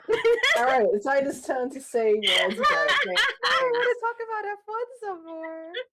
I'm just salty because when I met my husband, he was like super duper into it. And back then it was fine that you spend all this Saturday watching quali and you spend all this Sunday watching the race. Now we have kids and we don't have fucking time for that. So I'm just like, I don't need that. I don't miss that. It's fine. I love this. I was complaining to my colleague today because I had to get up at 6:30 and I was like, I had to get up so early, and she just kind of like very politely was like, my kids wake me up at 6 every morning. And I was like, well, I'll shut up. Never mind. She made her choices. Ida, what are you going to tell us about? I am setting up so I have correctly the right creative. Ooh, hell yeah. There we go. Okay. I know this game. This is gorgeous. Can I do it like that? Oh, that's good. Like that's better. Yes. That's better. This is The Hidden Isle by Causa Creations, who are based in Germany. This is a game. This is a game where you play with tarot cards, and you are all high magical users, and you have to use that magic to fight tyranny. And the world setting is not medieval, but very Renaissance, like high art, high invention, high creation, high philosophy thinking time. And there's magic, and there's tyranny, which must be taken down by you in this very vibes heavy book. There's so much that can be said. You don't use dice, it's all tarot cards. Do we have photos of the tarot cards? Not on this page, unfortunately. That's okay. Something I particularly love that like made me scream when I was reading the descriptions was you are also sort of like traveling across the historical Europe and Middle East. And one of your jobs is to steal back forbidden texts from evil monarchs, dictatorships, oppressive regimes. And you are protecting those that are seeking refuge with that magic that has been forbidden by the powers that are holding you back. And also using the same manage to sort of break them down from the inside. But you're not only doing it with magic, but with through your charisma, through inspirational speeches. This game mechanizes inspirational speeches for leaders. That I think is that's awesome. That's super cool. I love that. And I just couldn't stop staring at this beautiful, inclusive art. Anytime like the cover of a TTRPG book shows me a diversity of people, skin colors, representations, queerness, body types, my money just flies out of my wallet. I can't help it. It just leaves and I can't catch it. So I get it. No, I get it, because look at that. Like, the game sounds incredible, but the artwork of the cover is enough for me to be like, give me grabby hands. I want. It's beautiful. If you look at the Kickstarter page, you can scroll all the way down and you can see like there's art prints and the tarot cards, and it's just all that really kind of very realistic but blocky kind of style, that very like tarot. I'm thinking like the Dragon Age Inquisition tarot cards and that very blocky kind of style. And it's just in those soft, muted sort of pastel-y colors. It's absolutely gorgeous. It's beautiful. I love it. Definitely, absolutely. Check it out. This is The Hidden Isle, a tarot RPG of sorcery and adventure by Causa Creations, who are based in Germany. I didn't know that. See, I know this game. Steph, our pal Steph at Fistful of Crits has owed me a game of this for a long fucking time. Steph, if you're watching, it's 2026. Let's go. And I didn't know they were from Germany. And I think it's part like you just kind of see something with that high level production, and part of my brain just goes, "It's from the US. It's almost certainly from the US." But that's amazing that something that pervasive, that it's like been heard of in this past, like sometimes some of the games that we talk about on these streams are quite niche, are quite hidden, but that one's got reach, and that's great to see. Yeah, this game, according to that, now that you mentioned, like should have done the Kickstarter page, 2023. Yeah, this game has been out for a minute. It's been around for a hot minute. And the fact, and this isn't necessarily like boo Darcy, but for me as well, but to say that we have this sort of bias or this sort of learned behavior that the highest quality, highest production things are US centered, right? Only Hollywood movies are like the best movies because of this sort of ingrained thing we're accustomed to. And this sort of high production value, integrate, pan-European, pan-continental, philosophical, other ideas are also centered by creatives here in Europe, who themselves also are as diverse as the very attractive people on this book cover. I'm glad you mentioned it. Yeah. You're right, though. I think I completely see, like, you see these like beautiful books and you think, oh, that must be American, and like, no, like we can print books in Europe. Like, we have printing. You just mentioned the lovely Steph, who also has Fistful of Ink that prints beautiful books here in the UK, and like a beautiful book like this can exist in Europe. Wow. I've broken Darcy. Darcy's broken. Oh, no. We have printing. We invented the printing press. We have books now because of how we invented them. Yay. Way to go, Europeans. Good job, lads. And now we can print beautiful things like this. But no, I completely understand where you're coming from. I think that it is one of those, to an extent, that's where the money is, that's where the market is. Yeah. Not anymore. We're here in Europe being feral for games with sexy, diverse people on the cover. Give it. Give it. Stop it. I'm trying to say words. No, laugh some more. Mech sexual. Oh my God. No, I'm trying to say a thing. It is an unconscious bias, and it is 100%. It is a Boo Darcy's unconscious biases, but it just goes to show, like, they're fucking pervasive. They are completely pervasive, and this is how we've been brought up, and this is how culture is still to this day angled, is to put Europeans in off to the side where the American culture gets the spotlight. And it just goes to show, like, I run a company with my friends that is about defying those expectations, but I'm still susceptible to them. Absolutely. It's just one of those things that you have to be aware of, and you have to continually apply. But it's just nice to be pleasantly surprised. Like, that's wonderful that that's a German company that's genuinely made my heart like 2 sizes bigger. That's such a beautiful, wonderful game that my friends have heard of is from Europe, where they invented the printing press. I mean, for the longest time, I thought there was nothing wrong or unusual about the D&D table being all white men. Like, yeah, okay. I guess I'm just special. I'm just unique. Okay. That is true. That you is are, true, though. but you're but not for unique. not the right reasons. Not in that way, no. Not in that way. And then once you know, and then the whole world opens, and then you catch streams like this, and you're like, look at all these games that have won giant awards internationally. And that you don't have to pay giant import fees if you want to buy them and support the creators. So... Oh, are you going to make me say words and I'm like this and I'm trying to get this down in our out of context channel?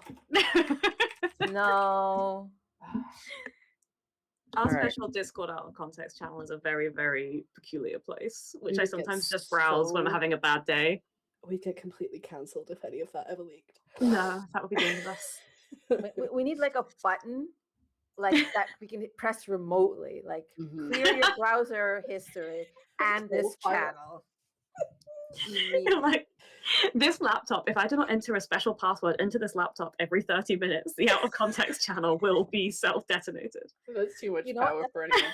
No, will be detonated is okay. If you said the opposite, will be posted live, then we're in trouble. We're all doomed. Yeah, we're all fucked. All right, I'm gonna do my last game, and then I'm just gonna drink the rest of this gin while you guys talk. That's how the rest of my evening is gonna go. Let's do it. So I have a Notion page. I have several Notion pages because that's how it works. I have just like my working one where I have my to-do list and my calendar, and it's very ADHD friendly. It puts everything front and center, and I can adapt it. It's beautiful. I love it. Talk to me about Notion. And I just have a little like scratchpad notes area. And for about 3 or 4 months, my scratchpad has just had the phrase Incarnis by Fantaland. And I don't remember writing it. I don't remember who told me to write it. And I had to go and look up the game based on that. Like, what is that? But here it is. It's Incarnis by Fantaland. And my incredible assistant, Ida, is going to give us a visual aid as I talk about this game. It may have been Ida who told me about this game. I don't know. I can't remember. But it is by Peter Elrond? Elroy. Elroy. I was close. He's not an elf. It's were you obsessed with Greek mythology as a kid, or are you straight now? Like, it's about building your own pantheon. It's about creating your own myths. You just roll a bunch of 6-sided dice, and that's about it. It's collaborative world building. It's all those things that I love. I am not straight. I was obsessed with Greek mythology as a child. It's all that. I'm very autistic, and I like when things fit in neat boxes. You're in charge of farmland. You're in charge of messages. You're in charge of wine. Do you know what I mean? Everything is color-coded, and this god is in charge of their portfolio, and it's neat, and it has symbology, and it has stories around it. And that's why this one has just sang out to me. You create the gods. You can play out scenes between them. You can make there be drama, because of course there is drama. It's the gods.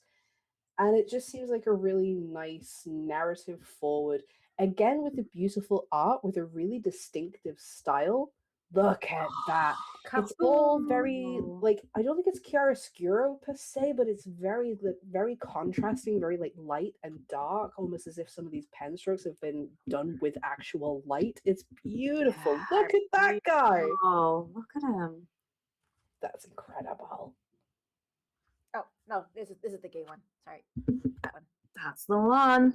Definitely.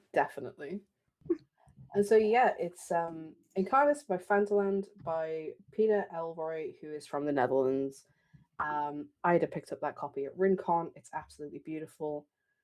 It says, think of Disney's Hercules, think of Terry Pratchett's Gods trilogy. Very much bringing gods down to a personal level and exploring those kind of interpersonal relationships. It's very my jam, and it's beautiful. I love that. Petty AF. Yes. Yeah. It's funny. I was thinking of Discworld when you were talking about like, you know, the gods who are in charge of very specific things, and I love that. I love the idea of having the rules to make your own pantheon of that. I guess that's such a great idea. I think that would be really interesting. I think it'd be really thinking of ideas. Wouldn't it be really interesting to set a bunch of tables away who are like from different cultures and see what gods they could like, what things need gods, that what is culturally important to them. Interesting. Yeah. Like we have like a thread of just the English, a thread of just the Scots, a thread of just the Germans, and see. Wow. Just putting it out there. We've thought of it now. What I love about the printed copy, which I picked up at Roll Initiative Con, which is a TTRPG convention here in the Netherlands, is the back cover just has the quick starts. That's so smart. I love that. I love a consolidated cheat sheet that games provide, because yes, I will read and tab out all the things I need to know in the Alien RPG book. They also have the quick start, and I'm just like, this one. Yeah. But it's all here. And I sort of really love that. And layout. The word drama. The word right drama in the middle. Is just there in big letters in the middle, that tells me everything I need to know. Yeah, I'm looking at the itch listing here, and like in bold it says, each resolution creates its own complications. And that is my shit right there. That is my jam. That's like it says gender. Yeah, that is my gender. My gender is each resolution creates its own complications. Like the example says, like, what if ocean and land reconciled their differences and merged again? What would happen to all the civilizations that formed on dry land? And will another god rise up to prevent that from happening? And I just love the idea that like everything you do, you have to think about, but what is the complication that arises because of that, and then what does that cause? Like, what an amazing way to like build out a world. I love it. Yeah, Michelle, roll 2d6. Okay.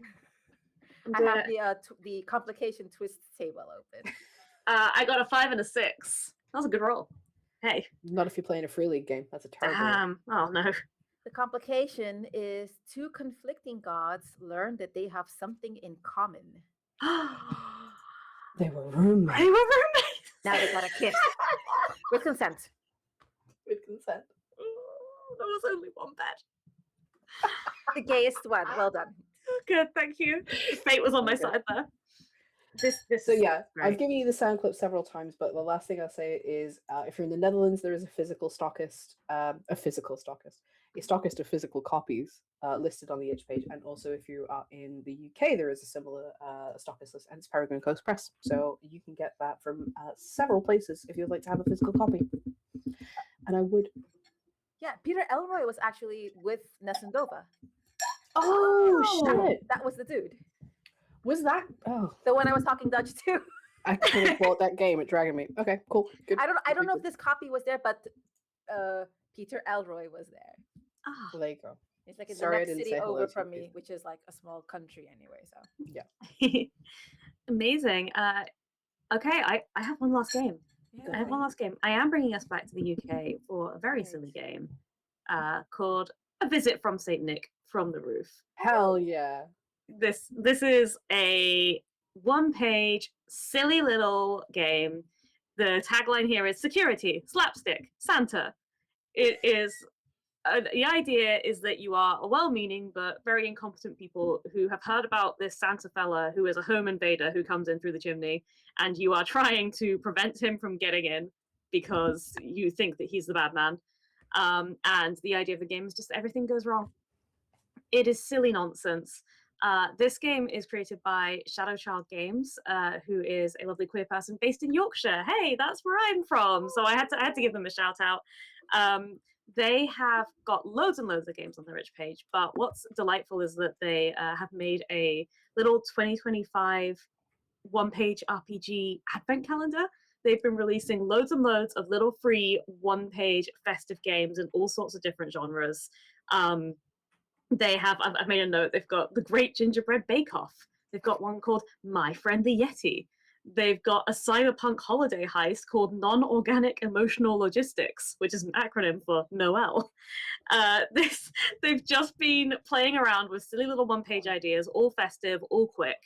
And it's just a game of low stakes and silliness that you could maybe, again, I think this would be a really fun one to maybe play with a family who are like, what's this TTRPG thing you're talking about? And you can pull out this little thing that prints out on a page of A4 that you can fold into an 8-page zine, which I'm always feral for, and just be like, let's play a little game. Let's play a game where we try to keep Saint Nick out of the house.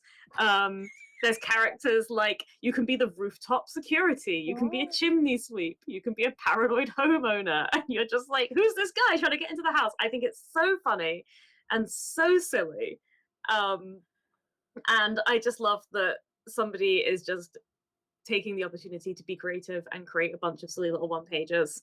And honestly, like, you can get it for free, but throw them a couple quid. Like, have some fun. They have made a whole bunch of games on just all for the festive season in a bunch of different genres, as well as all their other games. There's so much to explore in Shadowchild games. And I just thought, I've got to showcase it. I've got to showcase something fun and silly to end on. Also, we love to see, I don't know if you can see it on the stream, but we have a nice human-made stamp here, right here on the itch. Right because there. When one person can be this creative and come up with a whole bunch of silly little one-page games to just bring a bit of joy and laughter into the world, why would you need the plagiarism machines to do it for you? So this is A Visit from Saint Nick from the Roof by Shadowchild Games, based in the UK. You can be anything. Can you be an unwillingly sentient beetroot?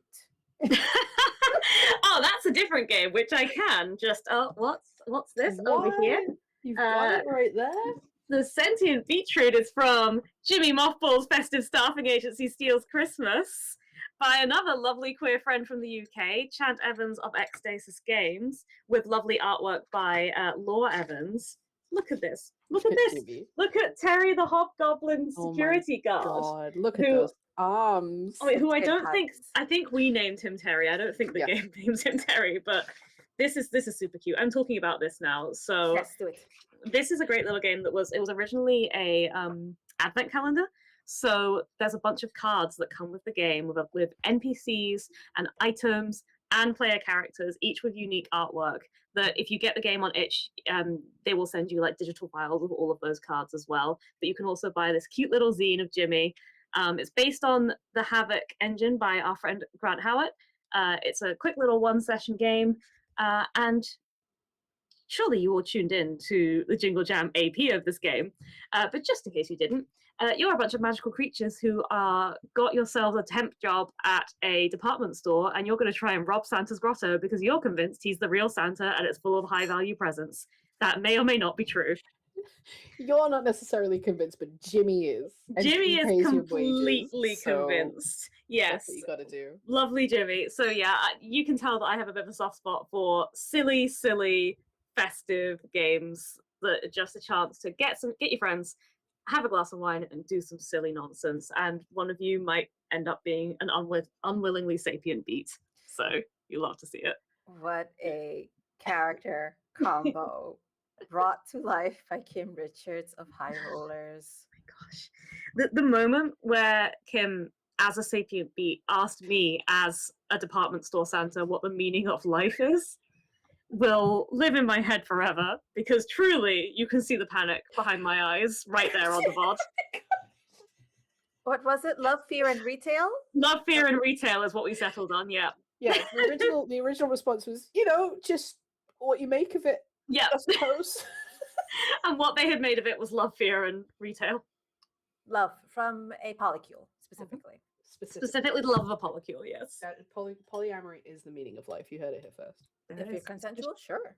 Sure. You had a freebie shout out. I'll do one freebie shout out because we were at UKGE earlier this year, and it was a heck of a time the few days afterwards. So we didn't get to do the sort of we went to UKGE, this is what we got. So I'll shout out one thing I got from UKGE. We literally did that stream later. UKG. Oh, UKG, no, we didn't. We didn't do UKG. We did Dragon. We streamed last week. How much wine have you had? I picked up Redborg by Mondiverse, who are based in Italy, specifically by Marco Marangoni. And this is a Morkborg powered game about the wave of socialism. And I'm going to read the back end of the way because I can't sell it better than this. You are a nobody. The nation is governed by a powerful elite of industrialists, landlords, bureaucrats, and politicians. Those who attempt to stand up to these leaders are either arrested or killed. The people are hungry while workers crawl like worms towards their gargantuan factories, physical and metaphorical, meat grinders. The youth is sent as cannon fodder to the front without even knowing why. And while we die, the capitalist fat cats get fatter. There are no alternatives. It is time for a revolution, and you are the revolutionary. So if you're familiar with OSR games like Morkborg, who was originally made by Free League Publishing based in Sweden, it's a very quick, easy to start game. Rules light, but tends to be very, choices are very heavy and can really heavily impact the game, the story, and can typically also be lethal. Redborg, this lovely book I got at a very affordable price, is filled with again, the vibes just tell you exactly that this is a board game with a layout you can actually read this time. Thank you. Morkborg is great, but it's hard to read that game as it's printed. It's not the most accessible, I promise. It is not. It is like Vampire. It's great game, but it's so hard to just parse. Look at these representative people. Oh, yeah. Look at the beautiful textured hair on that medic. Yes. I love them. Yes. A cosmonaut, because we're sort of playing in that Red Scare area. Look at them. Oh, I love it. Look at them. I love this aesthetic so much. It's so strong. These were your pals. We came to meet them because you were with them at UKG, right? Yeah, it was some lovely friends, my Italian game friends. The creator of Redborg wasn't there, but they brought this one over. And when Ida came to say hello, I was like, look at this. I know this one is for you. Look at this art. Yeah. Yes, it is. Yeah. So absolutely check out Redborg by Mondiverse. We're based in Italy. Should I do a quick bonus one as well then? Go on, Darcy. Do a bonus. What have you got for us? Yes. I see it. I actually did miss this off my Dragon Meat haul. I don't know how, because it's hot pink. How could I possibly miss it? It's Punk is Dead by Critical Kits, who are also based in the UK. And I knew that because they're not subtle about it. This is a Morkborg adventure. This does have the layout. I'm sorry, Ida. But look, it's got a fucking map of the UK right there. It's canonically set in a post-apocalyptic UK, and it divides up the regions and gives them cool and insightful and somewhat accurate names. The North is called the Grim. Well, they got us. They got us. They got us. Right. Thanks, right. Scotland is the Fern Jungle. All of Ireland just says status unknown, which made Aoife laugh. So. That's so funny. As long as Aoife laughed. Aoife laughed. I love that. Okay. The Midlands is called the Woe, which is very fucking accurate. Get him. But it's a Morkborg hack, and you play a band. It is touted as a post-apocalyptic songwriting TTRPG. I did ask Tim at the stand, there isn't actually a songwriting mechanic built into the game, but you play a band. Your classes are like vocalist, bassist, drummer, or you can be a hip-hop band instead and choose a hip-hop role. M or C. That's really good. Yeah, you level up, you play gigs, you don't go on missions, you play gigs, but also somehow fight monsters. I'm not sure how those two things go together. With the power of Punk, I suppose you can slay a stag for, oh my god, it's me. Oh yes. But it's, again, it has that really beautiful aesthetic. They've really leaned hard into the Morkborg thing. They're a really nice British couple who run the company. They do a lot of other things as well. Obviously, just the hot pink caught my eye. Check out Critical Kits. They're on all the socials and they're on itch.io. And we chose the 8-ball in the sock as our preferred weapon on the day, which gained us approval. It's easy to grip. That's very accessible if you have arthritis or other joint problems. Exactly. Easy to grip. Flexible. I'm a sucker for a beautiful game. Like, I know it's not necessarily accessible, and I'm lucky that I'm able to access it.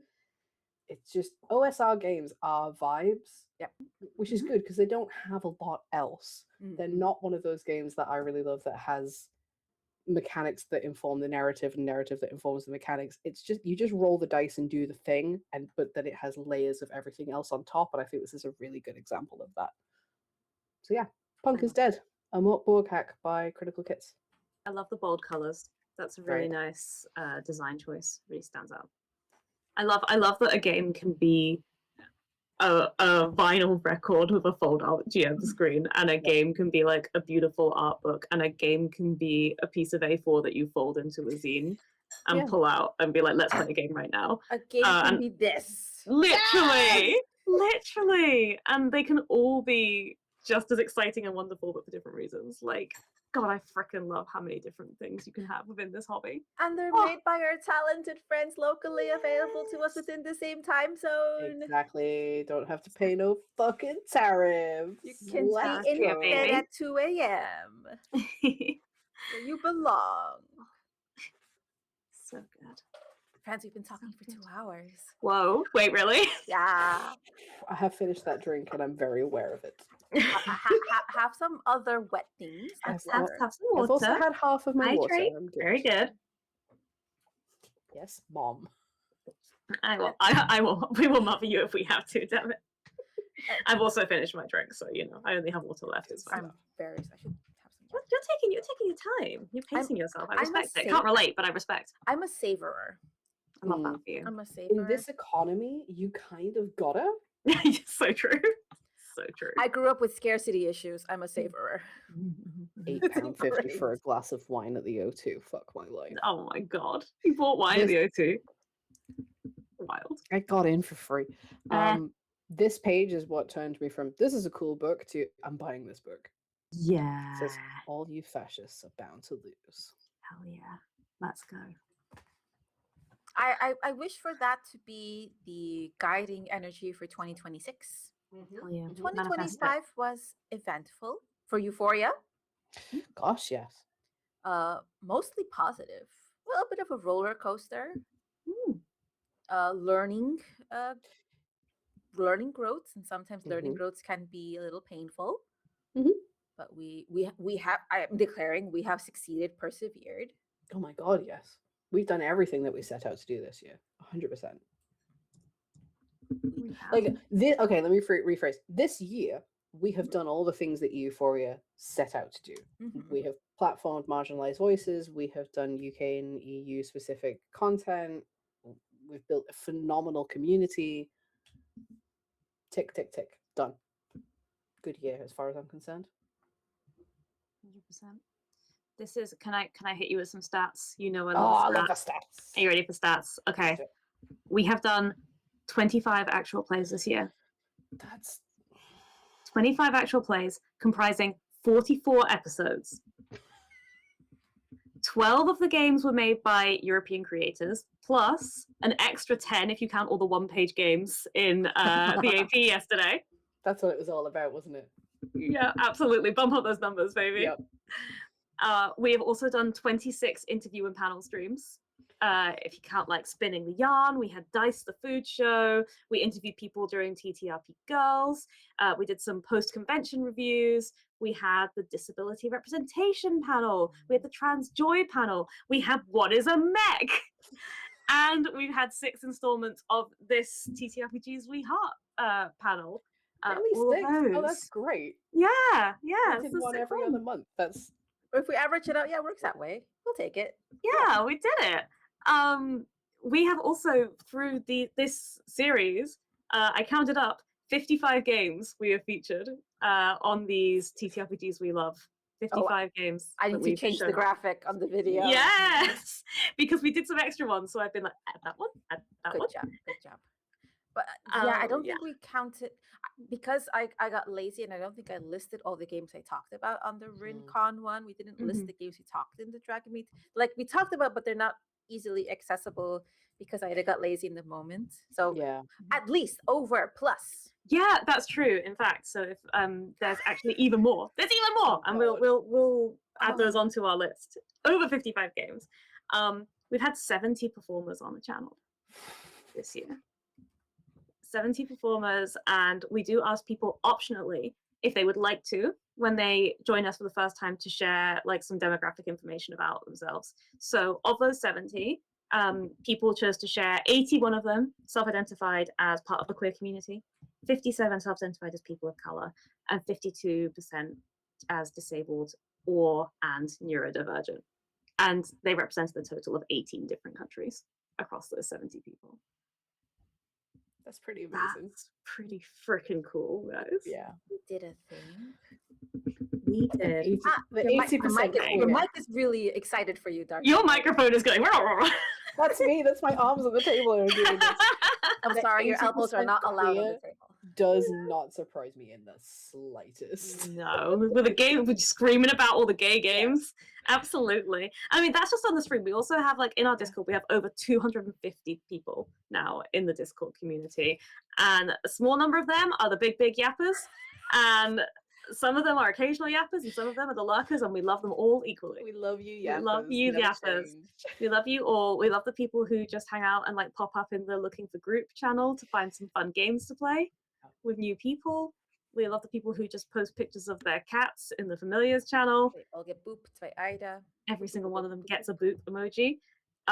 Yeah, we've built this amazing thing on stream, but also this incredible community in Discord in our little weird corner where we yell about everything from Formula One to strange statues and what we're cooking for dinner. Like, what a great place. We're cooking either Flammkuchen or pizza. That's it. There's no other options. Those are the options, and they are different, I'm told. If you came to me at the beginning of the year in like November of 2024 and said, Darcy, let's do 44 episodes of AP next year, I would have said, what the fuck are you no, that's unhinged. That's like almost every week excluding some holiday chunks. That's a lot. That's a lot. But maybe we should do a little bit less next year. Just a little bit less. Well, I was going to say that for what we did, there are people who do more, people who do less. But I'm very proud of the quality we've churned is not the right word, of the quality we've produced, because every single table we put out, game table, adhered to very stringent safety standards. Every table we put out to had more than the single token POC, had multiple representations of marginalized genders, had accessibility features put into it, like accurate captions. And all that being said, yeah, we could probably have slept some more. We should be sleeping soon. I'm talking to Ida specifically here. That was achievable. Yeah, we didn't burn out. We didn't. And we won some honking awards and got a lot of nominations. Do you know how many? 14. 14 nominations and 2 wins. That's pretty heckin' cool. Technically, we were nominated for all the other categories in Cusco as well. Oh, so technically even more nominations than I counted. Cusco works a bit differently, apparently, according to people who are more versed in WebFest world. But yeah, the best AP, and we hosted the best GM according to Cusco Film Fest, and agreed. We agreed. Agreed. Yeah, agreed. Hard agree. We got some nominations for amazing categories that put us in the same categories along peers, such as Dice and Damstress. Sorry, Dames and Dicestress is completely backwards. Damsels in Dicestress. Have some more wine. There you go. Good for you. Good for you. Who else? We were like in the same category with Connie Chang and their table. Yeah, with lovely Sam and Who Hurt You. We sometimes against ourselves, Darcy. Yes, true. Against friends from Germany, Witches of Wendera, we were nominated. Yes. Like I I completely forget and blanked out that officially Ida was like nominated for best performer, and I'm like, yeah, no, she was. The category and the offerings must not have been that good, was my immediate reaction. No. But then when I see who the other nominations, I'm like, no, what the hell? Imposter syndrome is like running a mile a second. No, absolutely deserve to be there. No, you did. And I accept that, but I'm also like, Ida aside, I'm like, we as a community, as people who care about the art that we're putting out, the work that we're putting out, can get recognized means a lot. And the fact that, and that's really validating. I know it's important to say awards are not the end all and it's not important. Mm-hmm. It helps. It really helps. It really helps in terms of the fact that some of those people that you named that we were in the running with, like, that was a global platform. That wasn't just a European thing. And it goes to show that while this is where our focus is, the rest of the world should take notice as well. We're not just doing this to be insular. We're doing this to be a spotlight. We're doing this to say, look at the people we have, the quality we have, the stories that we can tell. And yeah, it was very validating for people to go, yeah, you're right. Have a nomination. Mm-hmm. Yeah. Awards aren't everything, and they're very subjective, and all of those other caveats. But that being said, the fact that we can have tables that are so diverse, that we can have majority queer, majority, or at least more than one POC, but including we had some majority POC casts like being put forward and stuff. Yeah, we've had some all POC casts here on the channel. We've had disabled rep and non-binary rep and trans rep, and all of these things do not mean compromising on the quality. In fact, when you have the diversity of experience in your games and in your art, it can only make it better. And I think that's what's wonderful about it, being able to put those things forward to WebFest global platforms and say, look at what we've made in a diverse corner of the internet that we've carved out. It doesn't mean taking us anything away, it's just adding more. And I think that's a really wonderful thing to get to celebrate. We should get to celebrate it. We should celebrate those 70 people who came and made our channel great this year by being on it. Yeah, those 70 people who felt safe enough and trusting enough and open enough, because some of those stories were really personal, some of them were really vulnerable, and some people gave some really personal vulnerable performances. And again, like you were saying with the safety tools, Ida, like it's never. So I was playing a game the other night and it had a fantastic line about safety, so much so that I like wrote it down for myself.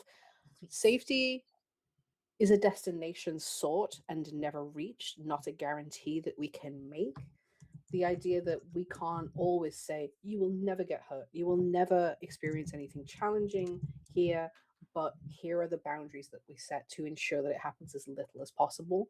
That everybody saw those things and thought, yeah, that's good enough for me to relax into those boundaries, into the edges of that. That means a lot. That means a lot in terms of people's trust in us and also validation of the work that we put into to make that happen. We don't need awards for that. We just know it. But give them anyway. And we can put our prices up. Put our rates up. That's the real reason. Because submitting to these things costs money. It costs money. Oh, and you know what? Like, shout out to the, I think, 8 or 9 different people who chose to sponsor a stream or even work with us to make a partnered AP this year, because they put their faith in us and their finances in us to make something, and that allowed us to pay some performers and not lose money by doing hosting and epidemic sound licensing. Also, shout out to the Patreons. Gotta give it up to the Patreons. Gotta give it up to the beautiful, wonderful people who give some of their actual personal money to us clowns to make our clown shit. No, we're not clowns. We're not clowns. I'm joking. We just said how good our shit is, and it's that good. Awards. We get awards because we're great. Yay, listen. Sometimes clowns can make art. Clowning is art. People study clowning for many years. They go to college for that. You literally. But yeah, no, like, joking aside, like, the Patreon supporters, like, that's your personal money that you're giving us monthly, and that makes us not lose money making this and be able to sometimes even give honoraria to people who appear on the channel and do really like vulnerable stuff and tell us their experiences that we don't necessarily have and give us their expertise that we wouldn't otherwise be able to pay them. And it's important to, even if it's not a professional fee that we can offer right now, we can offer something, and that's partly because of the patrons. So thank you for allowing us to spread the love a little bit in that way, because we live under capitalism and the money really helps. So thank you, thank you, thank you. Thank you so much, everyone. Speaking of people giving money, so we're probably going to end up tonight with a total over these 3 streams raising £825 for Jingle Jam.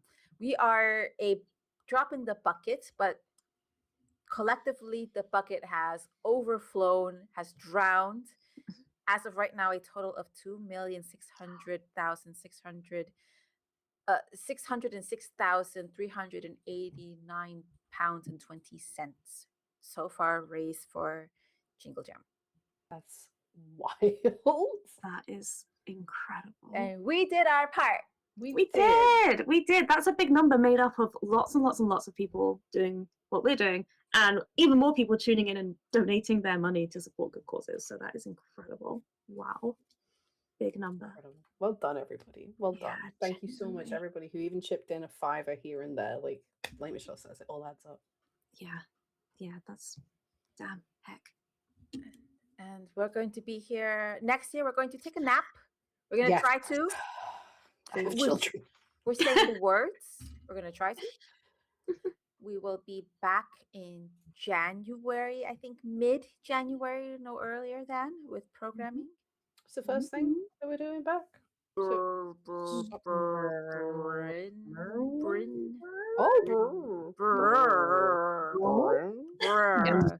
Like mid to late will happen the brrr. Just say it. There's only 7 people watching. First on the agenda for next year, we are going to be working on, but it's forever here on the VOD. And now it's possible to it if it doesn't happen.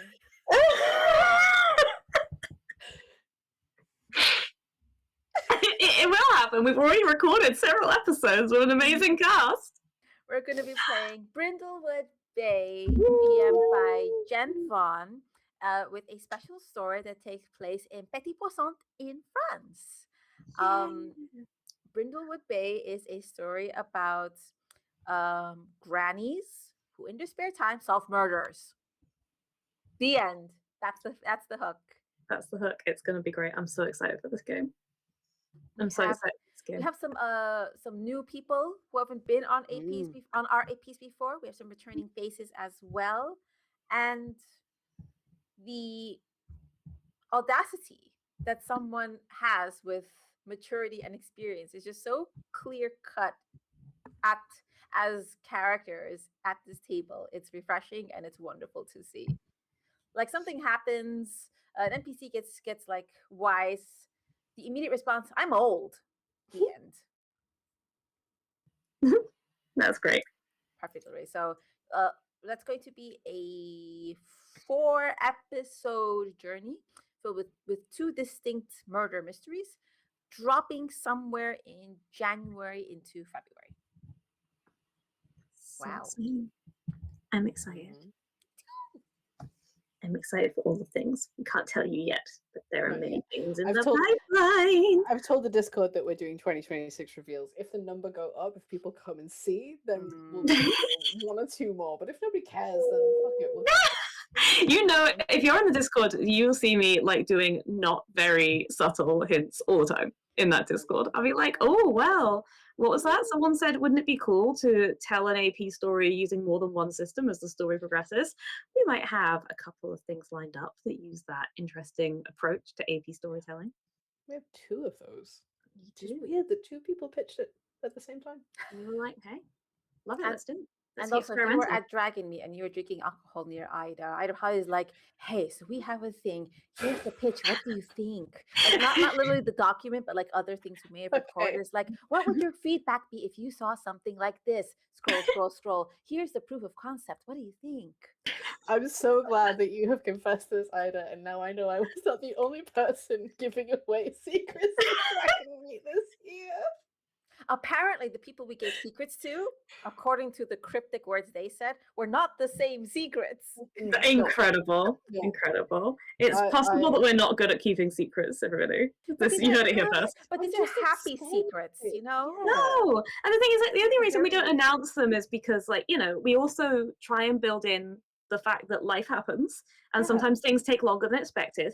That's fine. It's not that we're like, you can't know our special machinations. We just like to announce stuff once we're pretty confident it's coming soon, like Brindlewood Bay, which is already recording.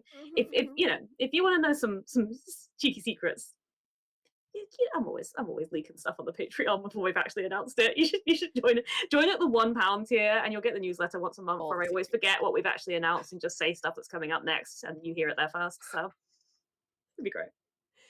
Oh, the number went up. Somebody came in and joined, and I was like, okay, we'll do it, and it's gone back down again. They've left. We were immediately discussing secrets, and they said, fuck you. Season 2, Vampire the Masquerade, our award-winning series.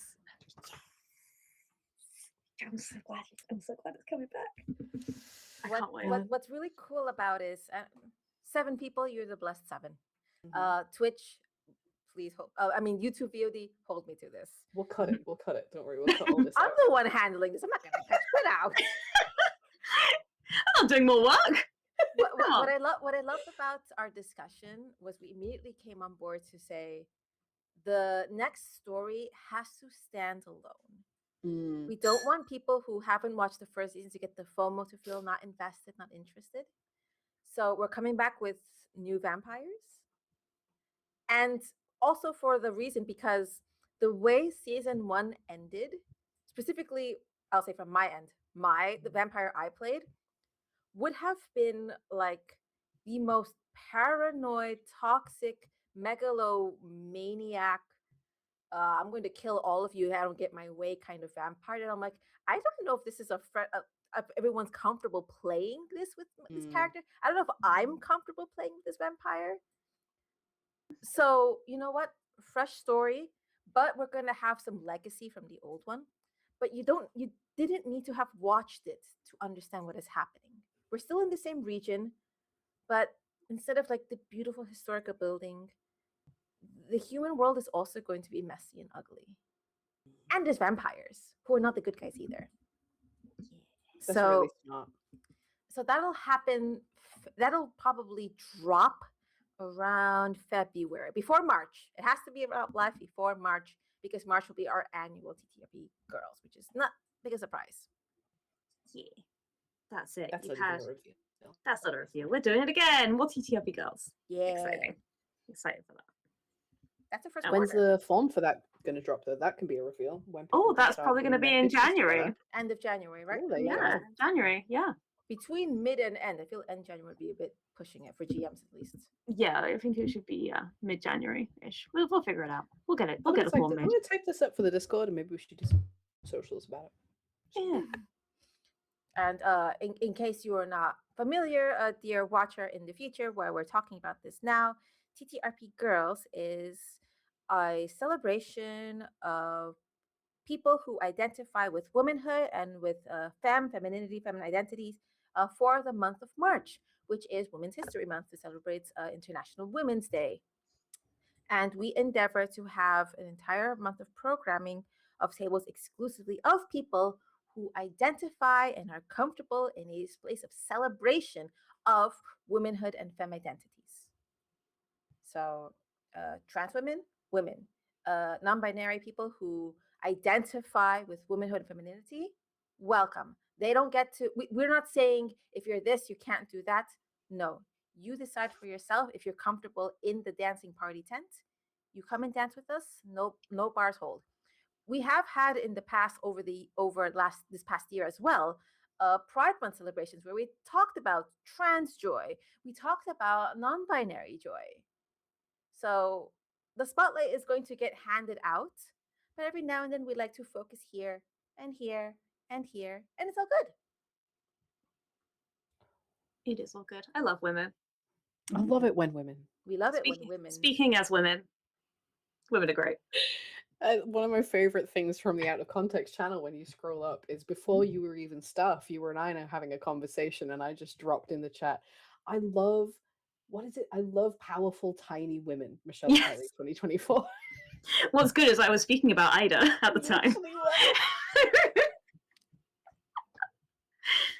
And Ida said, get her on Stuff. Get her on here. It's like, hired. Love it. Oh, the conversation was mostly like, are you sure you're too good for us? I don't want to corrupt you. No. I came pre-corrupted, babe. And Evan has arrived in the chat. I wonder what he's here to see revealed. It's not a reveal for Evan if I drop the thing that he was there to film. Evan, you're invited. Yes. Look, I did my research. It's all tapped out. All right. This is just turning into a production meeting. Yep. Oh, it comes with a solo game. Wait, really? No, it comes with a solo adventure in the back. Oh, well, how does that work? Okay, I'm going to mock up an overlay. We're going to do this now. No, but it has a solo adventure as well. Which, you know what? Let's do it. I'll do it. Boom, done. There you go. If everything else fails, that's how we get Alien 2 on the show, on the channel. It's gonna happen. It's happening. I just have to figure out who my Evan, now you know, are just going to receive first rights to reject otherwise. I have someone else in mind. I need at least 2 more people in mind. We'll see how that goes. And this is going to be just a passion project. Because we know why. It can't be any other kind of project. So this will be a passion project, and it will be wonderful. And I can't wait to see who you choose to kill in a violent, fiery, squishy way. I'm excited. They will have done that to themselves, or the llama dice will have decided. The fucking llama dice can get in the fucking sea. Are you kidding? We're only mentioning AP. The number's gone all the way up now. The Discord bodies are here. They're all here. Let's not drop anything. Can we drop it in here when we've all finished our drinks? Here's the thing: we're only talking about the APs that we're gonna do, and that's fine. That's good. We're good at those. Just finished a drink. We gotta do it. We're really good at APs, and we're all neurodivergent, and we go to the point where we're like, okay, we've done that. What else can we do? How can we push the envelope? How can we do something a bit different? And we've got a couple of things in mind. I think we've got a couple of things that are in the works. We've got some talk shows that are coming up that are interesting and different, that have got twists in them, where we're thinking of things. The one that I suppose we have previously suggested that we might reveal in this stream. If the number's gone all the way up. Okay, let's go. All right. Hi, kids. It's been talked about in the Discord. It's been bandied around as like, oh, wouldn't it be fun if, when this happens, we'll need to do this. And it's not. It's a big project, and we hope that it will happen in the way that people discuss it in the Discord at some point. But we got to start with baby steps because it's us, and we like to push the envelope, but we need to do it safely, that we're not going to burn out, that it's manageable. That's just how we work. So the very first Euphoria Con is coming. It will be online only. It will be 1 day of panels, workshops, talks, and 1 day of community games. And that's how we're going to start. That's how we're going to tackle it. Maybe it will get bigger. Maybe it will stay just how it is. But we are working in collaboration with Sam Langford, who is an incredibly experienced and professional event manager. And we've got big plans, and we're going to start putting them in motion very, very soon. So the logo already exists. Like, what else do we need to do? That's all you need, really. We went to Sam and we said, you're a professional events manager. All we need is a logo, right? And then that's it. Easy. And he said, yeah, done. The rest just manifested.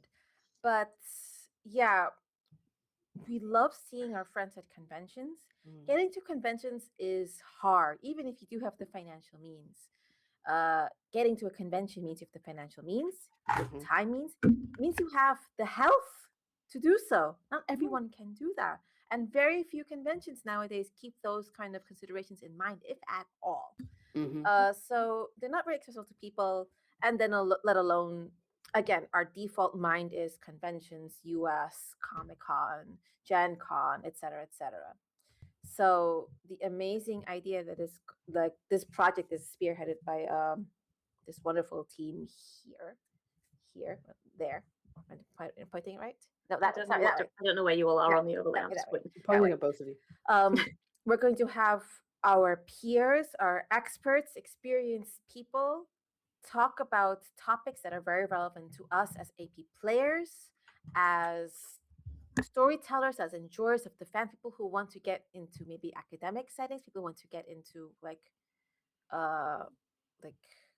hard stone, how to say, skills, how to apply yourselves, and how to appreciate the things that go beyond, which I think increase your fun. All tailored for European time zones that you can engage in immediately. And if this becomes a staple point, a kind of online convention that anyone can enjoy and you can go back to after the fact, I'd like to see that really be one of Euphoria's legacies going forward. I would too. I think a lot about Kieran, who hosted our disability representation in TTRPGs panel. Kieran came to us and pitched that idea. And they said in the pitch that there's a lot of panels at conventions. You see on the schedules that they're going to have panels sort of spotlighting these different issues, especially amongst marginalized communities. But a lot of conventions aren't accessible to people with various disabilities. And a lot of conventions, you have to be there in person to see the panel, and then it's gone forever. So they said, I want to do this panel, and I want to do it online because I know you're going to put it on YouTube afterwards, and then people can find it later.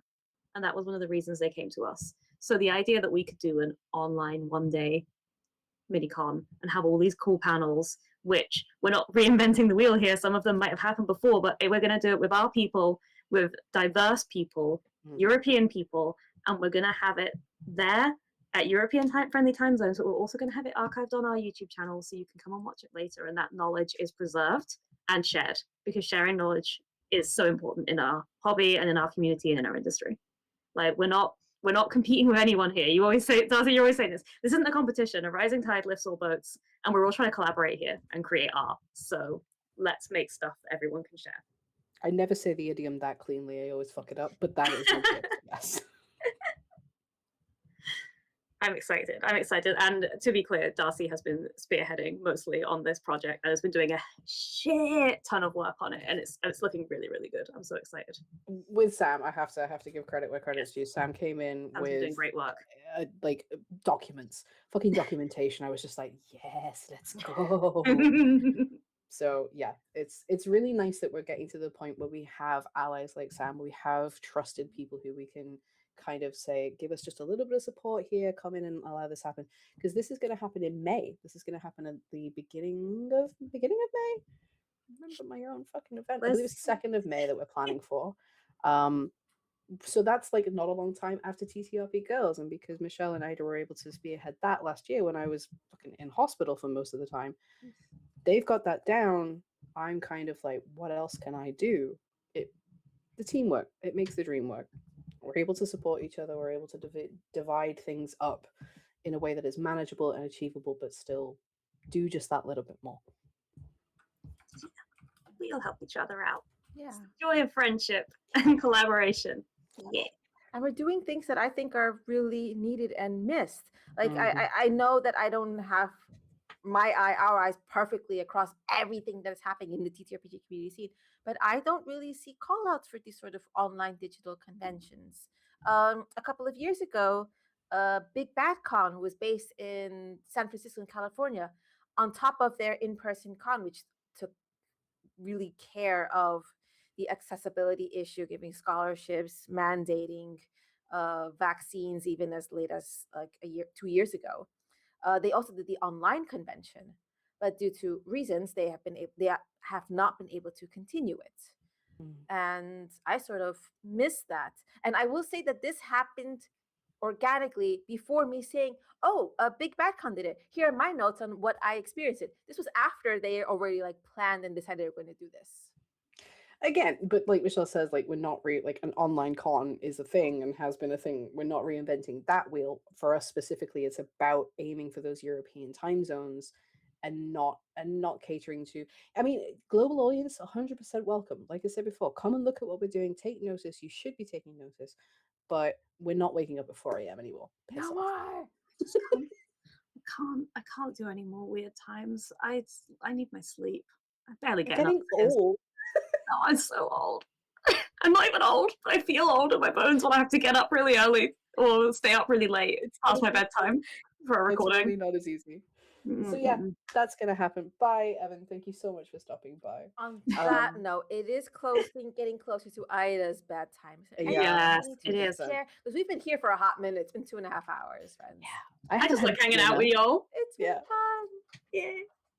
Drink my water. I really, as soon as Michelle said, but Ida didn't finish her drink, I was like, look, what? Yeah.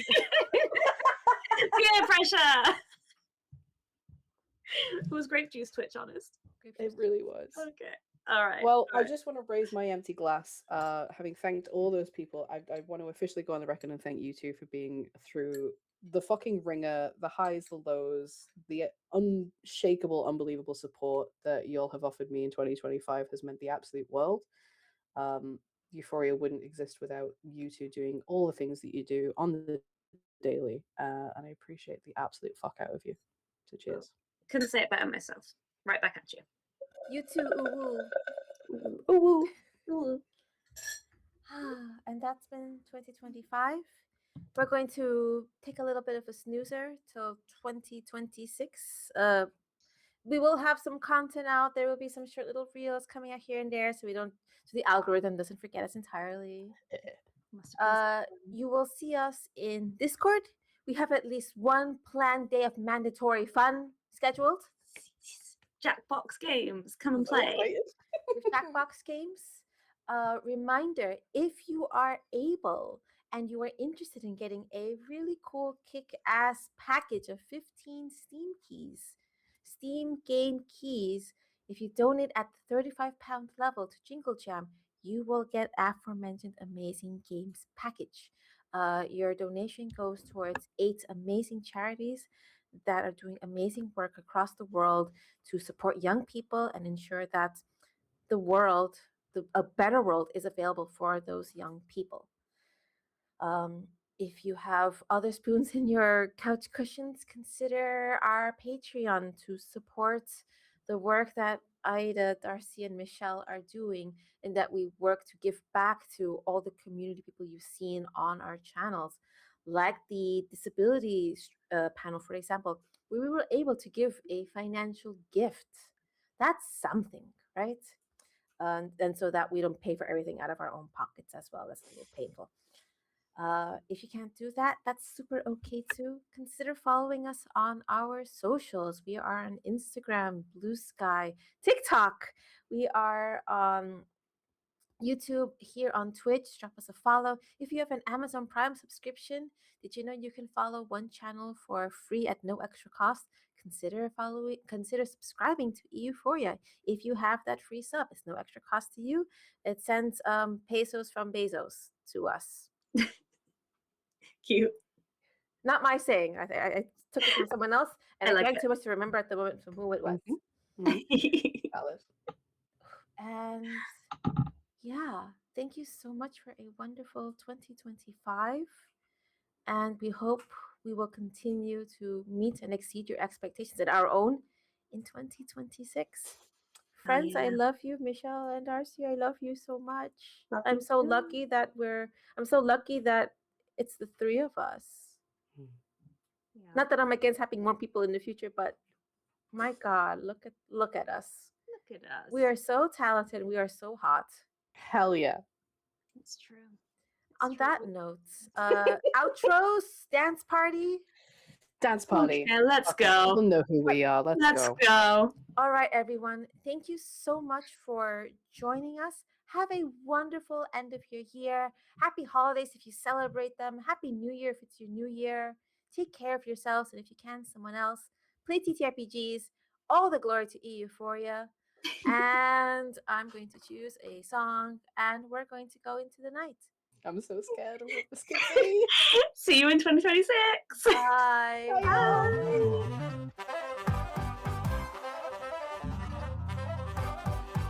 Bye.